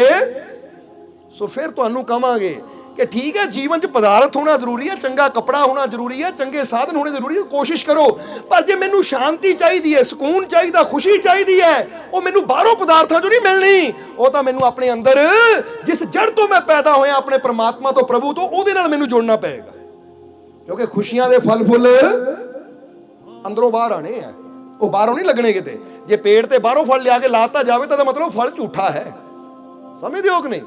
ਤੁਸੀਂ ਲਾ ਦਿਓ ਬਕਸੂਏ ਦੇ ਨਾਲ, ਜੇ ਧਾਗੇ ਨਾਲ ਬੰਨ੍ਹ ਦਿਓ ਉਹ ਫਲ ਅਸਲੀ ਹੋਏਗਾ, ਫਿਰ ਸਮਝਦੇ ਹੋ ਕਿ ਨਹੀਂ? ਹੁਣ ਬਾਹਰੋਂ ਕਿਸੇ ਪਦਾਰਥ ਨਾਲ ਮਾੜੀ ਮੋਟੀ ਖੁਸ਼ੀ ਮਿਲਦੀ, ਬੰਦਾ ਕਹਿੰਦਾ ਮੈਂ ਬਹੁਤ ਖੁਸ਼ ਹੈ, ਪਰ ਇੱਕ ਦੋ ਦਿਨ 'ਚ ਪਤਾ ਲੱਗਦਾ ਖੁਸ਼ੀ ਝੂਠੀ ਸੀ, ਉਹ ਤਾਂ ਚਲੀ ਗਈ, ਕਿਉਂਕਿ ਬਾਹਰੋਂ ਲਾਇਆ ਹੋਇਆ ਫਲ ਸੀ ਇਹ। ਅਸਲੀ ਖੁਸ਼ੀ ਤਾਂ ਉਦੋਂ ਮਿਲਣੀ ਜਦੋਂ ਅੰਦਰ ਆਪਣੇ ਆਪ ਨੂੰ ਮੈਂ ਸਮਝੂੰਗਾ, ਆਪਣੇ ਅੰਦਰ ਬੈਠੀ ਸ਼ਕਤੀ ਨੂੰ ਜਗਾਊਂਗਾ। ਇਸ ਲਈ ਅਸੀਂ ਕਹਿੰਦੇ ਕਿਸੇ ਕਾਮਿਲ ਮੁਰਸ਼ਦ, ਕਾਮਿਲ ਗੁਰੂ ਰਹਿਬਰ ਦੇ ਕੋਲੋਂ ਯੁਕਤੀ ਲੈ ਕੇ ਸਿਮਰਨ ਕਰੋ, ਜੇ ਜੀਵਨ 'ਚ ਸੱਚਾ ਸੁੱਖ, ਸੱਚਾ ਆਨੰਦ, ਸੱਚੀ ਸ਼ਾਂਤੀ ਚਾਹੀਦੀ ਹੈ। ਸਮਝਦੇ ਹੋ ਕਿ ਨਹੀਂ? ਇਸ ਲਈ ਫੇਰ ਹੀ ਸਾਡੇ ਜੀਵਨ 'ਚੋਂ ਖੁਸ਼ੀ ਆਣੀ ਹੈ, ਕਿਉਂਕਿ ਖੁਸ਼ੀਆਂ ਦਾ ਦਾਤਾ ਅੰਦਰ ਹੈ। ਇਸ ਲਈ ਅੰਦਰਲੇ ਦਾਤੇ ਨੂੰ ਅਸੀਂ ਕਿੱਦਾਂ ਸਮਝ ਸਕਦੇ ਹਾਂ, ਕਿੱਦਾਂ ਅੰਦਰਲੇ ਦਾਤੇ ਦੀਆਂ ਦਾਤਾਂ ਦਾ ਲਾਭ ਲੈ ਸਕਦੇ? ਜਦੋਂ ਇਹ ਯੁਕਤੀ ਆ ਜਾਂਦੀ ਹੈ ਤਾਂ ਫਿਰ ਇਨਸਾਨ ਨੂੰ ਜੀਵਨ 'ਚ ਕਮੀ ਵੀ ਕੋਈ ਨਹੀਂ ਰਹਿੰਦੀ। ਸਮਝ ਆ ਗਈ ਕਿ ਨਹੀਂ? ਇਸ ਲਈ ਸ਼੍ਰੀ ਗੁਰੂ ਰਵਿਦਾਸ ਜੀ ਕੀ ਕਹਿੰਦੇ ਆ ਕਿ ਰਵਿਦਾਸ ਸਿਮਰੋ ਰਾਮ ਕੋ ਹੋਤ ਭਰਮ ਸਭ ਦੂਰ, ਕਿ ਭਰਮ ਦੂਰ ਕਰਨੇ ਹੈ ਨਾ, ਪਰੇਸ਼ਾਨੀਆਂ ਦੂਰ ਕਰਨੀਆਂ ਹੈ, ਤਾਂ ਫਿਰ ਉਹਨਾਂ ਨੇ ਕਿਹਾ ਰਾਮ ਦਾ ਸਿਮਰਨ ਕਰੋ, ਆਪਣੇ ਪ੍ਰਭੂ ਨੂੰ ਯਾਦ ਕਰੋ, ਉਹ ਪਰਮਾਤਮਾ ਦੇ ਨਾਲ ਜੁੜੋ, ਉਹ ਸ਼ਕਤੀ ਦੇ ਨਾਲ ਜੁੜੋ ਜਿਸ ਸ਼ਕਤੀ ਨੇ ਤੁਹਾਨੂੰ ਪੈਦਾ ਕੀਤਾ। ਐਵੇਂ ਭਰਮਾਂ 'ਚ ਪੈ ਕੇ, ਭੁਲੇਖਿਆਂ 'ਚ ਪੈ ਕੇ ਆਪਣੀ ਜ਼ਿੰਦਗੀ ਨੂੰ ਬਰਬਾਦ ਨਾ ਕਰੀ ਜਾਓ। ਅੱਜ ਅਸੀਂ ਕਈ ਵਾਰ ਦੇਖਿਆ ਕਿ ਬੰਦਾ ਰੱਬ ਤੋਂ ਉਹਨਾਂ ਨਹੀਂ ਡਰਦਾ ਜਿੰਨਾ ਕਾਲੀ ਬਿੱਲੀ ਤੋਂ ਡਰਦਾ ਹੈ। ਸਮਝਦੇ ਹੋ ਕਿ ਨਹੀਂ? ਬਿੱਲੀ ਰਸਤਾ ਕੱਟ ਗਈ, ਹਾਏ ਮਰ ਗਏ। ਅੱਜ ਬੰਦਾ ਪਰਮਾਤਮਾ ਤੋਂ ਉਹਨਾਂ ਨਹੀਂ ਡਰਦਾ ਜਿੰਨਾ ਬੰਦਾ ਕਿ ਨਿੰਬੂ ਤੋਂ ਡਰ ਜਾਂਦਾ। ਕੋਈ ਨਿੰਬੂ ਘਰ ਦੇ ਮੂਹਰੇ ਰੱਖ ਦੇਵੇ ਨਾ, ਉਹ ਲੈ ਕੇ ਨਿੰਬੂ ਰੱਖਤਾ, ਹੁਣ ਮੈਂ ਮਰ ਗਿਆ। ਜਰਾ ਸਮਝਣਾ, ਇਹ ਛੋਟੀ ਛੋਟੀਆਂ ਚੀਜ਼ਾਂ ਨੂੰ ਲੈ ਕੇ ਬੰਦਾ ਏਦਾਂ ਬੜਾ ਬਣਾ ਲੈਂਦਾ ਹੈ ਕਿ ਅੱਜ ਬੰਦਾ ਛੋਟੀ ਛੋਟੀਆਂ ਚੀਜ਼ਾਂ ਤੇ ਵਿਸ਼ਵਾਸ ਕਰਦਾ, ਪਰ ਰੱਬ ਦੇ ਉੱਪਰ ਯਕੀਨ ਨਹੀਂ ਕਰਦਾ। ਉਹ ਜਿਹਨੂੰ ਪ੍ਰਮਾਤਮਾ ਤੇ ਯਕੀਨ ਹੁੰਦਾ, ਪਤਾ ਕੀ ਕਹਿੰਦੇ ਐ? ਉਹ ਕਹਿੰਦੇ ਇੱਕ ਨਿੰਬੂ ਕੀ ਭਾਈ, ਤੂੰ ਨਿੰਬੂ ਦੀ ਰੇਹੜੀ ਲਿਆ ਕੇ ਖੜੀ ਕਰ ਦੇ, ਇਹਦਾ ਸ਼ਿਕੰਜਵੀ ਬਣਾ ਕੇ ਪੀਵਾਂਗੇ, ਮੈਨੂੰ ਕੀ ਹੋਣਾ, ਮੇਰਾ ਭਲਾ ਹੀ ਹੋਏਗਾ। ਜਿੱਦਾਂ ਅਸੀਂ ਇੱਕ ਵਾਰ ਇੱਕ ਜੀਵ ਆਇਆ ਸਾਡੇ ਕੋਲ, ਕਹਿੰਦਾ ਮਾਲਕੋ ਕਿਤੇ ਗਏ ਸੀ, ਜਦੋਂ ਘਰ ਦੇ ਬਾਹਰ ਵਾਪਸ ਆ ਕੇ ਦੇਖਿਆ 4 ਨਿੰਬੂ ਪਏ ਹੋਏ।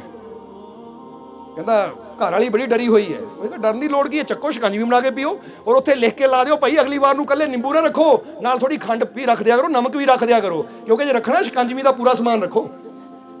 ਸਮਝਦੇ ਹੋ ਕਿ ਕੁਛ ਤਾਂ ਲਾਭ ਹੋਵੇ। ਉਹ ਚਲੋ ਜੇ ਅਗਲੇ ਨਿੰਬੂ ਰੱਖੇ ਹੈ ਤਾਂ ਤੁਹਾਨੂੰ ਤਾਂ ਨਿੰਬੂ ਮਿਲੇ ਹੈ, ਨੁਕਸਾਨ ਤਾਂ ਉਹਦਾ ਹੀ ਹੋਇਆ, ਕਿਉਂਕਿ ਨਿੰਬੂ ਵੀ 5 10 15 20 ਰੁਪਏ ਦੇ ਆਏ ਹੋਣਗੇ, 15 20 ਰੁਪਏ ਉਹਦੇ ਖਰਚੇ ਹੈ, ਤੁਹਾਨੂੰ ਤਾਂ ਮਿਲਿਆ ਹੀ ਹੈ ਕੁਛ। ਸਮਝਦੇ ਹੋ ਕਿ ਨਹੀਂ? ਫ੍ਰੀ ਦਾ ਗਿਫਟ ਸਮਝ ਲਓ। ਸੋ ਕਹਿਣ ਦਾ ਮਤਲਬ ਰੱਬ ਤੇ ਭਰੋਸਾ ਕਰਨ ਵਾਲੇ ਕਦੀ ਇਹਨਾਂ ਚੀਜ਼ਾਂ ਦੀ ਫਿਕਰ, ਉਹ ਕਹਿੰਦੇ ਮੇਰਾ ਮਾਲਿਕ ਬਹੁਤ ਬੜਾ ਹੈ, ਮੇਰਾ ਰਕਸ਼ਕ ਬਹੁਤ, ਕਿਉਂਕਿ ਤੂੰ ਮੇਰਾ ਰਾਖਾ। ਉਹ ਐਡਾ ਵੱਡਾ ਰਕਸ਼ਕ ਮੇਰੇ ਨਾਲ ਹੋਵੇ ਤਾਂ ਛੋਟੀ ਛੋਟੀਆਂ ਚੀਜ਼ਾਂ ਨੇ ਮੈਨੂੰ ਕੀ ਡਰਾਉਣਾ ਹੈ। ਆਪਣੇ ਬਚਪਨ ਦੀ ਗੱਲ ਦੱਸਦੇ, ਬਚਪਨ 'ਚ ਛੋਟੇ ਹੁੰਦੇ ਕਈ ਜਗ੍ਹਾ ਨਾ, ਕਿਉਂਕਿ ਸਾਡੇ ਦਰਬਾਰ ਨੂੰ ਜਾਈਏ ਤਾਂ ਨਹਿਰ ਪੈਂਦੀ, ਉੱਥੇ ਚੁਰਾਹਾ ਹੈ, ਕਈਆਂ ਨੇ ਚੁਰਾਹੇ 'ਚ ਨਾਰੀਅਲ ਰੱਖਿਆ ਹੋਣਾ, ਕਈਆਂ ਕੁਛ ਨਾ। ਛੋਟੇ ਹੁੰਦੇ ਹੀ ਸਾਈਕਲ ਚਲਾਉਣ ਜਾਣਾ ਤਾਂ ਸਾਡੇ ਨਾਲ ਸੱਜਣ ਮਿੱਤਰ ਹੋਣੇ ਛੋਟੇ ਛੋਟੇ ਬੱਚੇ, ਤਾਂ ਅਸੀਂ ਜਾ ਕੇ ਦੇਖਣਾ ਨਾਰੀਅਲ ਪਿਆ ਹੈ, ਅਸੀਂ ਕਹਿੰਦਾ ਲਓ ਵੀ ਅੱਜ ਨਾਰੀਅਲ ਹੀ ਖਾਈਏ। ਅਸੀਂ ਬੱਚਿਆਂ ਨਾਲ ਬਹਿ ਜਾਣਾ ਇੱਕ ਪਾਸੇ, ਭੰਨ ਕੇ ਉਹਨੂੰ ਹੀ ਖਾਣਾ ਸ਼ੁਰੂ ਕਰ ਦੇਣਾ। ਤਾਂ ਅਸੀਂ ਚੰਗੇ ਭਲੇ, ਤਾਂ ਕਈ ਵਾਰ ਅੱਜ ਦੇਖਣ 'ਚ ਕੀ ਆਉਂਦਾ, ਉਹ ਮੈਂ ਜੀ ਕੋਲ ਦੀ ਲੰਘਿਆ ਸੀ, ਮੇਰਾ ਤਾਂ ਸਿਰ ਫੜ ਲਿਆ, ਮੈਂ ਤਾਂ ਕੋਲ ਦੀ ਲੰਘਿਆ ਸੀ, ਮੇਰਾ ਪੇਟ ਫੜ ਲਿਆ, ਮੇਰੇ ਤੋਂ ਉੱਠੇ ਨਹੀਂ ਹੁੰਦਾ।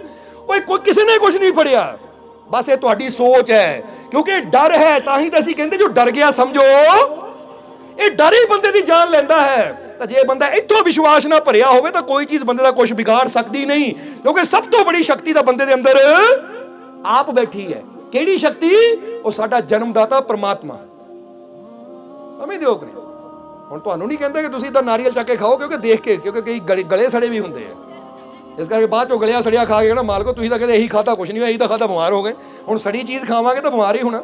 ਸੋ ਸੋਚ ਸਮਝ ਕੇ ਕਰੋ, ਕਿਉਂਕਿ ਰੱਬ ਨੇ ਸਮਝ ਦਿੱਤੀ ਹੈ, ਤਾਂ ਉੱਥੇ ਸਾਨੂੰ ਸਾਫ਼ ਸਫਾਈ ਦਾ ਖਿਆਲ ਵੀ ਰੱਖਣਾ ਚਾਹੀਦਾ ਕਿ ਨਹੀਂ? ਇਸ ਕਰਕੇ ਫਿਰ ਕਵਾਂਗੇ ਕਿ ਆਪਣੇ ਅੰਦਰ ਵਿਸ਼ਵਾਸ ਨੂੰ ਇੰਨਾ ਮਜ਼ਬੂਤ ਬਣਾਓ ਕਿ ਦੁਨੀਆ ਦੀ ਕੋਈ ਚੀਜ਼ ਤੁਹਾਨੂੰ ਡਰਾ ਸਕੇ ਨਾ। ਬਸ ਇੱਕੋ ਹੀ ਡਰ ਹੋਣਾ ਚਾਹੀਦਾ ਹੈ। ਸਮਝਦੇ ਹੋ ਕਿ ਨਹੀਂ? ਹੁਣ ਅਸੀਂ ਕਿਸੇ ਚੀਜ਼ ਤੋਂ ਨਹੀਂ ਡਰਦੇ, ਪਰ ਇੱਕੋ ਹੀ ਚੀਜ਼ ਦਾ ਹੁੰਦਾ ਹੈ ਕਿ ਕੁਝ ਏਦਾਂ ਦੀ ਗਲਤੀ ਨਹੀਂ ਕਰਨੀ ਕਿ ਸਾਡਾ ਰੱਬ ਸਾਡੇ ਤੋਂ ਦੂਰ ਹੋ ਜਾਵੇ, ਜਾਂ ਉਹ ਕਰਮ ਨਹੀਂ ਕਰਨਾ ਜਿਹਦੇ ਨਾਲ ਸਾਡਾ ਆਪਣਾ ਕੋਈ ਨੁਕਸਾਨ ਹੋਵੇ।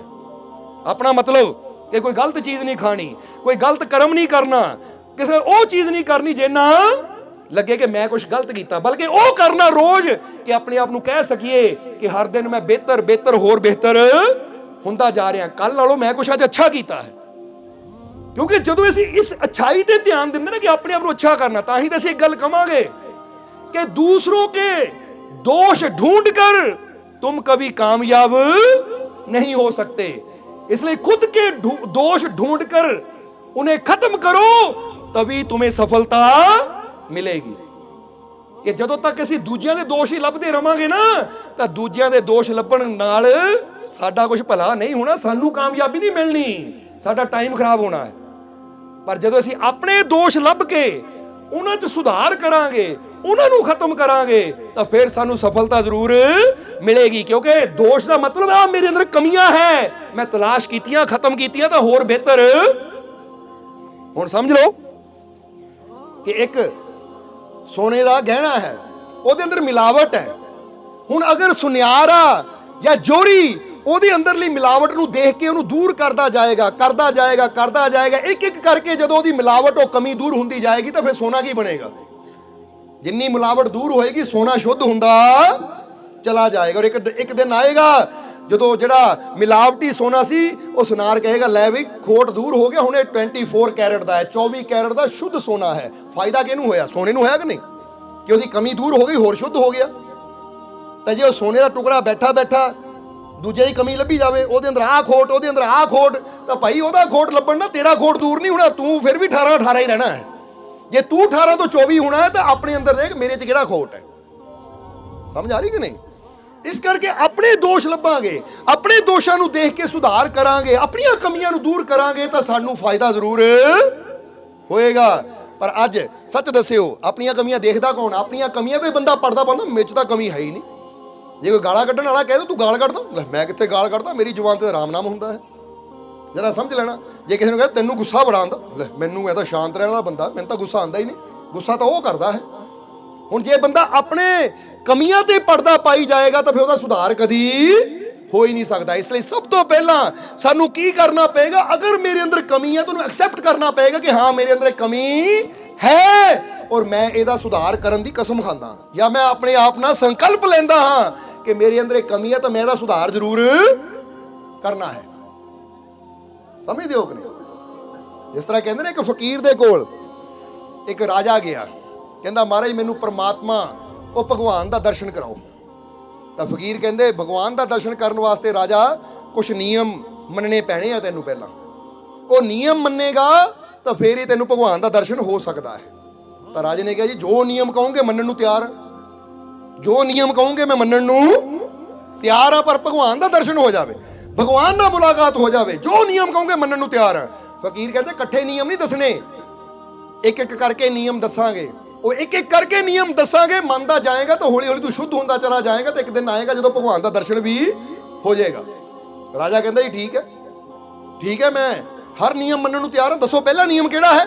ਉਹ ਕਹਿੰਦੇ ਇਦਾਂ ਵੀ ਨਹੀਂ ਰਾਜਾ, ਇੱਥੇ ਇੱਕ ਸ਼ਰਤ ਹੋਰ ਹੈ, ਜੇ ਤੂੰ ਨਿਯਮ ਤੋੜੇਗਾ ਤਾਂ ਤੈਨੂੰ 10 ਸੋਨੇ ਦੀਆਂ ਮੋਹਰਾਂ ਵੀ ਦੇਣੀਆਂ ਪੈਣੀਆਂ। ਕਿਉਂਕਿ ਜਦੋਂ ਕਿਸੇ ਚੀਜ਼ ਨੂੰ ਤੋੜਨ ਦੀ ਕੀਮਤ ਦੇਣੀ ਪੈਂਦੀ, ਫਿਰ ਬੰਦਾ ਬਚਦਾ ਹੈ। ਜਦੋਂ ਚੋਰ ਨੂੰ ਪਤਾ ਨਾ ਨਿਯਮ ਤੋੜੂਗਾ ਮੈਨੂੰ ਸਜ਼ਾ ਮਿਲਣੀ ਹੈ, ਤਾਂ ਫਿਰ ਬੰਦਾ ਡਰਦਾ ਨਹੀਂ ਕਰਦਾ। ਤਾਂ ਜੇ ਬੰਦੇ ਨੂੰ ਹੋਵੇ ਜੋ ਮਰਜ਼ੀ ਕਰੀਓ, ਫੜਨ ਵਾਲਾ ਕੋਈ ਜੁਰਮਾਨਾ ਕੋਈ ਹੈ ਹੀ ਨਹੀਂ, ਤਾਂ ਬੰਦੇ ਨੇ ਕਹਿਣਾ ਕਰੀਓ, ਕੱਲ ਸੁਧਾਰ ਕਰ ਲਵਾਂਗੇ, ਪਰਸੋਂ ਕਰ ਲਵਾਂਗੇ। ਜਰਾ ਸੋਚ ਕੇ ਦੇਖੋ, ਸਮਝ ਕੇ ਦੇਖੋ ਜਰਾ। ਅਗਰ ਬੰਦਾ ਆਪਣੇ ਨਿਯਮ ਬਣਾ ਲਵੇ ਕਿ ਮੈਨੂੰ ਸਿਗਰਟ ਪੀਣ ਦੀ ਆਦਤ ਹੈ, ਮੈਨੂੰ ਤੰਬਾਕੂ ਖਾਣ ਦੀ ਆਦਤ ਹੈ, ਚਲੋ ਮੈਂ ਨਿਯਮ ਬਣਾਉਂਦਾ ਕਿ ਜਦੋਂ ਮੈਂ ਇੱਕ ਸਿਗਰਟ ਪੀਣੀ ਹੈ, ਮੈਂ ਕਿਸੇ ਨੂੰ 1000 ਰੁਪਇਆ ਦੇਣਾ ਹੈ, ਕਿਸੇ ਦੁਖੀ ਦੀ 1000 ਰੁਪਇਆ ਦੇ ਕੇ ਮਦਦ ਕਰਨੀ ਜਿਵੇਂ ਪੀਂਦਾ ਹਾਂ। ਤਾਂ ਜਰਾ ਸੋਚੋ, ਪੀਣ ਲੱਗੇ ਫਿਰ ਉਹਦੇ ਮਨ 'ਚ ਕੀ ਆਣਾ ਜਾਈ, ਇੱਕ ਸਿਗਰਟ ਪੀਤੀ ਤਾਂ 1000 ਰੁਪਇਆ ਦੇਣਾ ਵੀ ਪੈਣਾ ਮੈਨੂੰ। ਸਮਝਦੇ ਹੋ ਕਿ ਨਹੀਂ? ਤਾਂ ਜੇ ਕੋਈ ਬੰਦੇ ਨੇ ਆਪਣੇ ਨਾਲ ਇੱਦਾਂ ਕੁਝ ਰੱਖਿਆ ਨਾ ਹੋਵੇ, ਤਾਂ ਕੋਈ ਨਹੀਂ, ਕੱਲ ਛੱਡ ਦੇਵਾਂਗੇ, ਪਰਸੋਂ ਛੱਡ ਦੇਵਾਂਗੇ। ਪਰ ਜਦੋਂ ਕੋਈ ਸਜ਼ਾ ਬੰਦਾ ਆਪਣੇ ਆਪ ਨੂੰ ਦਿੰਦਾ ਨਾ ਨਾਲ ਕਿ ਅਗਰ ਮੈਂ ਆਹ ਨਿਯਮ ਤੋੜਿਆ ਤੇ ਇਹਦਾ ਮੈਨੂੰ ਆਹ ਹਰਜਾਨਾ ਭਰਨਾ ਪੈਣਾ। ਫਰਜ਼ ਕਰੋ ਬੰਦਾ ਕਹਿੰਦਾ ਅਗਰ ਮੈਂ ਕ੍ਰੋਧ ਕੀਤਾ ਤਾਂ ਕੱਲ ਮੈਂ ਰੋਟੀ ਨਹੀਂ ਖਾਣੀ, ਕੀ ਮਿਲਿਆ? ਆਪਣੇ ਆਪ ਨੂੰ ਕੀ ਦਿੱਤਾ? ਸਜ਼ਾ ਦਿੱਤੀ। ਤਾਂ ਅੱਜ ਜੇ ਮੈਨੂੰ ਗੁੱਸਾ ਆ ਗਿਆ ਤਾਂ ਸੱਚਮੁੱਚ ਫਿਰ ਕੱਲ ਰੋਟੀ ਨਾ ਖਾਓ, ਪਰਸੋਂ ਤੁਹਾਨੂੰ ਗੁੱਸਾ ਆਏਗਾ ਨਹੀਂ, ਕਿਉਂਕਿ ਜਦੋਂ ਗੁੱਸਾ ਆਏਗਾ ਮੰਨ ਕੇ ਭਾਈ ਨਾ ਕਰ, ਭੁੱਖੇ ਰਹਿਣਾ ਪੈਣਾ ਆ, ਤੁਹਾਡੇ ਮਨ ਨੇ ਹੀ ਤੁਹਾਨੂੰ ਰੋਕਣਾ ਹੈ ਫਿਰ। ਪਰ ਜਦੋਂ ਬੰਦਾ ਕੋਈ ਸਜ਼ਾ ਨਹੀਂ ਦਿੰਦਾ, ਕੋਈ ਨਹੀਂ, ਇੱਥੇ ਕਿਹੜਾ ਕੋਈ ਦੇਖਣ ਵਾਲਾ ਬੈਠਾ ਹੈ, ਇੱਥੇ ਕਿਹੜਾ ਕੋਈ ਸਜ਼ਾ ਦੇਣ ਵਾਲਾ ਬੈਠਾ ਹੈ। ਇਸ ਕਰਕੇ ਸੱਚ ਦੱਸਿਓ, ਜੇ ਚੋਰੀਆਂ ਨਹੀਂ ਹੁੰਦੀਆਂ ਤਾਂ ਕਾਹਤੋਂ? ਇਹ ਚੋਰੀਆਂ ਇਸ ਲਈ ਨਹੀਂ ਹੁੰਦੀਆਂ ਕਿ ਬੰਦੇ ਬੜੇ ਸ਼ਰੀਫ ਹੈ, ਇਸ ਲਈ ਕਿ ਫੜੇ ਗਏ ਭਾਈ ਤਾਂ ਸਜ਼ਾ ਹੋ ਜਾਣੀ ਹੈ। ਨਹੀਂ ਤਾਂ ਹਰ ਕੋਈ ਮੌਕਾ ਲੱਭਦਾ, ਕੋਈ ਨਾ ਦੇਖੇ ਤਾਂ ਚੱਕ ਲਓ। ਸਮਝਦੇ ਹੋ ਕਿ ਨਹੀਂ? ਜਰਾ ਦੱਸਣਾ ਕੀ ਚਾਹੁੰਦੇ ਆ ਅਸੀਂ ਕਿ ਜਦੋਂ ਬੰਦੇ ਨੇ ਆਪਣੇ ਆਪ ਦਾ ਸੁਧਾਰ ਕਰਨਾ ਹੋਵੇ ਨਾ, ਤਾਂ ਕੋਈ ਨਾ ਕੋਈ ਆਪਣੇ ਆਪ ਨੂੰ ਉਹ ਗਲਤੀ ਦੀ ਸਜ਼ਾ ਦਿੰਦਾ ਕਿ ਅਗਰ ਮੈਂ ਆਹ ਗਲਤੀ ਕੀਤੀ, ਮੇਰੇ ਅੰਦਰ ਆਹ ਕਮੀ ਹੈ, ਹੁਣ ਸੋਚੋ ਮੈਨੂੰ ਦੂਰ ਕਰਨਾ ਹੈ। ਤਾਂ ਹੁਣ ਦੂਰ ਕਰਨ ਵਾਸਤੇ ਇੱਕ ਤਾਂ ਸੰਕਲਪ ਲਓ ਮੈਂ ਕੋਸ਼ਿਸ਼ ਕਰਨੀ, ਤਾਂ ਨਾਲ ਇਹ ਵੀ ਕਰੋ ਕਿ ਜੇ ਮੈਂ ਗਲਤੀ ਕੀਤੀ ਤਾਂ ਮੈਂ ਆਪਣੇ ਆਪ ਨੂੰ ਇਦਾਂ ਪਨਿਸ਼ ਕਰਨਾ ਹੈ, ਆਹ ਸਜ਼ਾ ਦੇਣੀ ਹੈ। ਫਿਰ ਉੱਤੇ ਕਾਇਮ ਹੋ ਜਾਓ। ਜਦੋਂ ਸਜ਼ਾ ਦਵੋਗੇ ਨਾ ਤਾਂ ਤੁਹਾਡੇ ਮਨ ਨੇ ਆਪੇ ਗਲਤੀਆਂ ਕਰਨੀਆਂ ਬੰਦ ਕਰ ਦੇਣੀਆਂ। ਸਮਝ ਰਹੇ ਹੋ ਕਿ ਨਹੀਂ? ਪਰ ਬੰਦੇ ਨੇ ਜੇ ਸੁਧਾਰ ਕਰਨਾ ਹੋਵੇ ਫਿਰ ਹੁੰਦਾ ਹੈ। ਤਾਂ ਜੇ ਬੰਦੇ ਨੇ ਸੁਧਾਰ ਹੀ ਨਹੀਂ ਆਪਣਾ ਕਰਨਾ, ਜਿੱਦਾਂ ਜ਼ਿੰਦਗੀ ਚੱਲਦੀ ਚਲੀ ਜਾਵੇ, ਤਾਂ ਫਿਰ ਠੀਕ ਹੈ ਭਾਈ, ਕਿਉਂਕਿ ਫਿਰ 18 ਕੈਰਟ ਦੇ 18 ਹੀ ਰਹਿ ਜਾਣਾ, ਫਿਰ 24 ਦਾ ਕਦੀ ਬਣ ਹੀ ਨਹੀਂ ਪਾਣਾ। ਫਿਰ ਅੱਜ ਦੁਖੀ ਆ ਤਾਂ ਦੁਖੀ ਰਹਿ ਜਾਵਾਂਗੇ, ਖੁਸ਼ੀਆਂ ਤੱਕ ਤਾਂ ਫਿਰ ਕਦੀ ਪਹੁੰਚ ਪਾਵਾਂਗੇ ਹੀ ਨਹੀਂ। ਇਸ ਲਈ ਅਗਰ ਜ਼ਿੰਦਗੀ 'ਚ ਕੁਝ ਹਾਸਿਲ ਕਰਨਾ ਹੈ ਤਾਂ ਯਾਦ ਰੱਖੋ, ਜਿੱਦਾਂ ਅਸੀਂ ਕਈ ਵਾਰ ਦੱਸੀਦਾ ਹੈ ਕਿ ਜੇ ਸੂਰਜ ਦੀ ਤਰ੍ਹਾਂ ਚਮਕਣਾ ਹੈ ਨਾ, ਤਾਂ ਫਿਰ ਸੂਰਜ ਦੀ ਤਰ੍ਹਾਂ ਤਪਣਾ ਵੀ ਪੈਣਾ ਹੈ, ਕਿਉਂਕਿ ਬਿਨਾਂ ਤਪੇ ਤੋਂ ਚਮਕ ਨਹੀਂ ਆਉਂਦੀ। ਹੁਣ ਅੱਜ ਬੰਦਾ ਚਮਕਣਾ ਤਾਂ ਚਾਹੁੰਦਾ ਆ, ਪਰ ਮਿਹਨਤ ਦਾ ਤਾਪ, ਕਿਉਂਕਿ ਫਿਰ ਕਹਾਂਗੇ ਤਾਪ, ਅਸੀਂ ਕਹਿੰਦੇ ਗੁਰੂਆਂ ਰਹਿਬਰਾਂ ਨੇ ਤਪੱਸਿਆ ਕੀਤੀ, ਉਹ ਤਪੱਸਿਆ ਦਾ ਮਤਲਬ ਹੀ ਤਪ ਹੀ ਇਹ ਸੀ ਕਿ ਉਹਨਾਂ ਨੇ ਆਪਣੇ ਅੰਦਰਲੀਆਂ ਤਪ ਕੇ ਤਪੱਸਿਆ ਕਰਕੇ ਆਪਣੇ ਅੰਦਰਲੀਆਂ ਸਾਰੀਆਂ ਕਮੀਆਂ ਨੂੰ ਦੂਰ ਕਰਤਾ। ਜਿੱਦਾਂ ਮਿੱਟੀ ਤਪੀ ਬਰਤਨ ਬਣ ਗਈ, ਸੋਨਾ ਤਪਿਆ ਗਹਿਣਾ ਬਣ ਗਿਆ। ਇਸੇ ਤਰ੍ਹਾਂ ਇਨਸਾਨ ਜਦੋਂ ਤਪਦਾ ਹੈ ਸੰਘਰਸ਼ ਦੀ ਅਗਨੀ ਵਿੱਚ, ਮਿਹਨਤ ਦੀ ਅਗਨੀ ਵਿੱਚ, ਤਾਂ ਫੇਰ ਹੀ ਉਹ ਰੱਬ ਦਾ ਪਿਆਰਾ ਔਰ ਕਾਮਯਾਬ ਇਨਸਾਨ ਬਣਦਾ ਹੈ। એટલે ਜੇ ਕਾਮਯਾਬੀ ਚਾਹੀਦੀ ਤਾਂ ਫਿਰ ਤਾਪ ਝੱਲਣ ਨੂੰ ਵੀ, ਮਿਹਨਤ ਕਰਨ ਨੂੰ ਵੀ ਤਿਆਰ ਰਹਿਣਾ ਪੈਣਾ ਹੈ। ਸਮਝਦੇ ਹੋ ਕਿ ਨਹੀਂ? ਇਸ ਲਈ ਗੁਰੂ ਨੇ ਕੀ ਕਿਹਾ ਰਾਜੇ ਨੂੰ ਕਿ ਭਾਈ ਨਿਯਮ ਮੰਨਣੇ ਪੈਣੇ, ਪਰ ਜੇ ਨਿਯਮ ਤੋੜੂਗਾ ਤਾਂ ਕੀ ਦੇਣਾ ਪੈਣਾ ਹੈ? ਦੇਖੋ ਕਹਾਣੀ ਯਾਦ ਹੈ ਕਿ ਨਹੀਂ ਤੁਹਾਨੂੰ? 10 ਸੋਨੇ ਦੀਆਂ ਮੋਹਰਾਂ ਦੇਣੀਆਂ ਪੈਣੀਆਂ ਹੈ। ਰਾਜਾ ਕਹਿੰਦਾ ਠੀਕ ਆ, ਮੈਂ ਰਾਜਾ, ਮੈਨੂੰ 10 ਸੋਨੇ ਦੀਆਂ ਮੋਹਰਾਂ ਦੀ ਕੀ ਫਿਕਰ, ਉਹ ਨਾਲੇ ਮੈਂ ਨਿਯਮ ਤੋੜਨਾ ਹੀ ਨਹੀਂ, ਤਾਂ ਮੈਨੂੰ ਕਾਹਦੀ ਫਿਕਰ? ਫਿਕਰ ਤਾਂ ਉਹਨੂੰ ਹੋਵੇ 10 ਸੋਨੇ ਦੀਆਂ ਮੋਹਰਾਂ ਦੇਣੀਆਂ ਪੈਣੀਆਂ ਜਿਹੜਾ ਗਰੀਬ ਹੋਵੇ ਜਾਂ ਜਿਹਨਾਂ ਨਿਯਮ ਤੋੜਨਾ ਹੋਵੇ। ਨਾ ਮੈਂ ਗਰੀਬ ਹੈ, ਨਾ ਮੈਂ ਨਿਯਮ ਤੋੜਨਾ ਹੈ, ਇਸ ਲਈ ਮੈਨੂੰ ਕੋਈ ਫਿਕਰ ਨਹੀਂ। ਠੀਕ ਹੈ ਮਹਾਰਾਜ, ਮਨਜ਼ੂਰ ਹੈ ਮੈਨੂੰ, ਦੱਸੋ ਪਹਿਲਾ ਨਿਯਮ। ਤਾਂ ਫਕੀਰਾਂ ਨੇ ਕਿਹਾ ਰਾਜਾ ਪਹਿਲਾ ਨਿਯਮ ਫਿਰ ਯਾਦ ਸੁਣ ਲੈ ਕਿ ਰੱਬ ਨੂੰ ਪਾਣ ਦਾ ਪਹਿਲਾ ਨਿਯਮ ਹੈ ਕ੍ਰੋਧ ਕਰਨਾ ਬੰਦ ਕਰ। ਪਹਿਲਾ ਨਿਯਮ ਸ਼ਾਂਤ ਰਹਿਣਾ ਹੈ। ਰਾਜਾ ਕਹਿੰਦਾ ਠੀਕ ਹੈ, ਬਚਨ ਹੋ ਗਿਆ, ਮੈਂ ਸ਼ਾਂਤੀ ਰਹਿਣਾ, ਕ੍ਰੋਧ ਮੈਂ ਕਰਨਾ ਹੀ ਨਹੀਂ। ਤਾਂ ਜਿਸ ਵੇਲੇ ਇੰਨੀ ਗੱਲ ਕਹੀ ਨਾ, ਕਹਿੰਦੇ ਹੋ ਗਿਆ ਬਚਨ? ਕਹਿੰਦੇ ਹਾਂ ਹੋ ਗਿਆ। ਫਕੀਰ ਕਹਿੰਦੇ ਰਾਜਾ ਤੂੰ ਬੜਾ ਹੀ ਮੂਰਖ ਇਨਸਾਨ ਹੈ, ਤੇਰੇ ਵਰਗਾ ਬੁੱਧੂ ਬੇਵਕੂਫ ਮੂਰਖ ਮੈਂ ਦੇਖਿਆ ਹੀ ਨਹੀਂ। ਰਾਜਾ ਕਹਿੰਦਾ ਮਹਾਰਾਜ ਤੁਸੀਂ ਮੈਨੂੰ ਮੂਰਖ ਕਹਿ ਰਹੇ ਹੋ, ਮੈਨੂੰ ਬੁੱਧੂ ਕਹਿ ਰਹੇ ਹੋ, ਬੇਵਕੂਫ ਕਹਿ ਰਹੇ ਹੋ, ਤੁਹਾਨੂੰ ਪਤਾ ਮੈਂ ਕੌਣ ਆ? ਕਹਿੰਦੇ ਰੱਖ ਦੇ 10 ਮੋਹਰਾਂ। ਫੇਲ ਹੋ ਗਿਆ ਤੂੰ, ਪਹਿਲਾਂ ਹੀ ਨਿਯਮ ਤੋੜ ਦਿੱਤਾ ਤੂੰ। ਉਹ ਰਾਜਾ ਕਹਿੰਦਾ ਓਹੋ ਅੱਛਾ ਮੇਰੀ ਪ੍ਰੀਖਿਆ ਸੀ। ਕੱਢ ਕੇ ਰਾਜ ਨੇ 10 ਸੋਨੇ ਦੀਆਂ ਮੋਹਰਾਂ ਫੇਰ ਰੱਖੀਆਂ। ਕਹਿੰਦਾ ਮੇਰੀ ਪ੍ਰੀਖਿਆ ਸੀ, ਪਹਿਲੀ ਪ੍ਰੀਖਿਆ ਸੀ, ਫੇਲ ਹੋ ਗਿਆ, ਆ ਲੋ ਮਹਾਰਾਜ 10 ਸੋਨੇ ਦੀਆਂ ਮੋਹਰਾਂ, ਪਰ ਹੁਣ ਨਹੀਂ ਮੈਂ ਤੋੜਦਾ।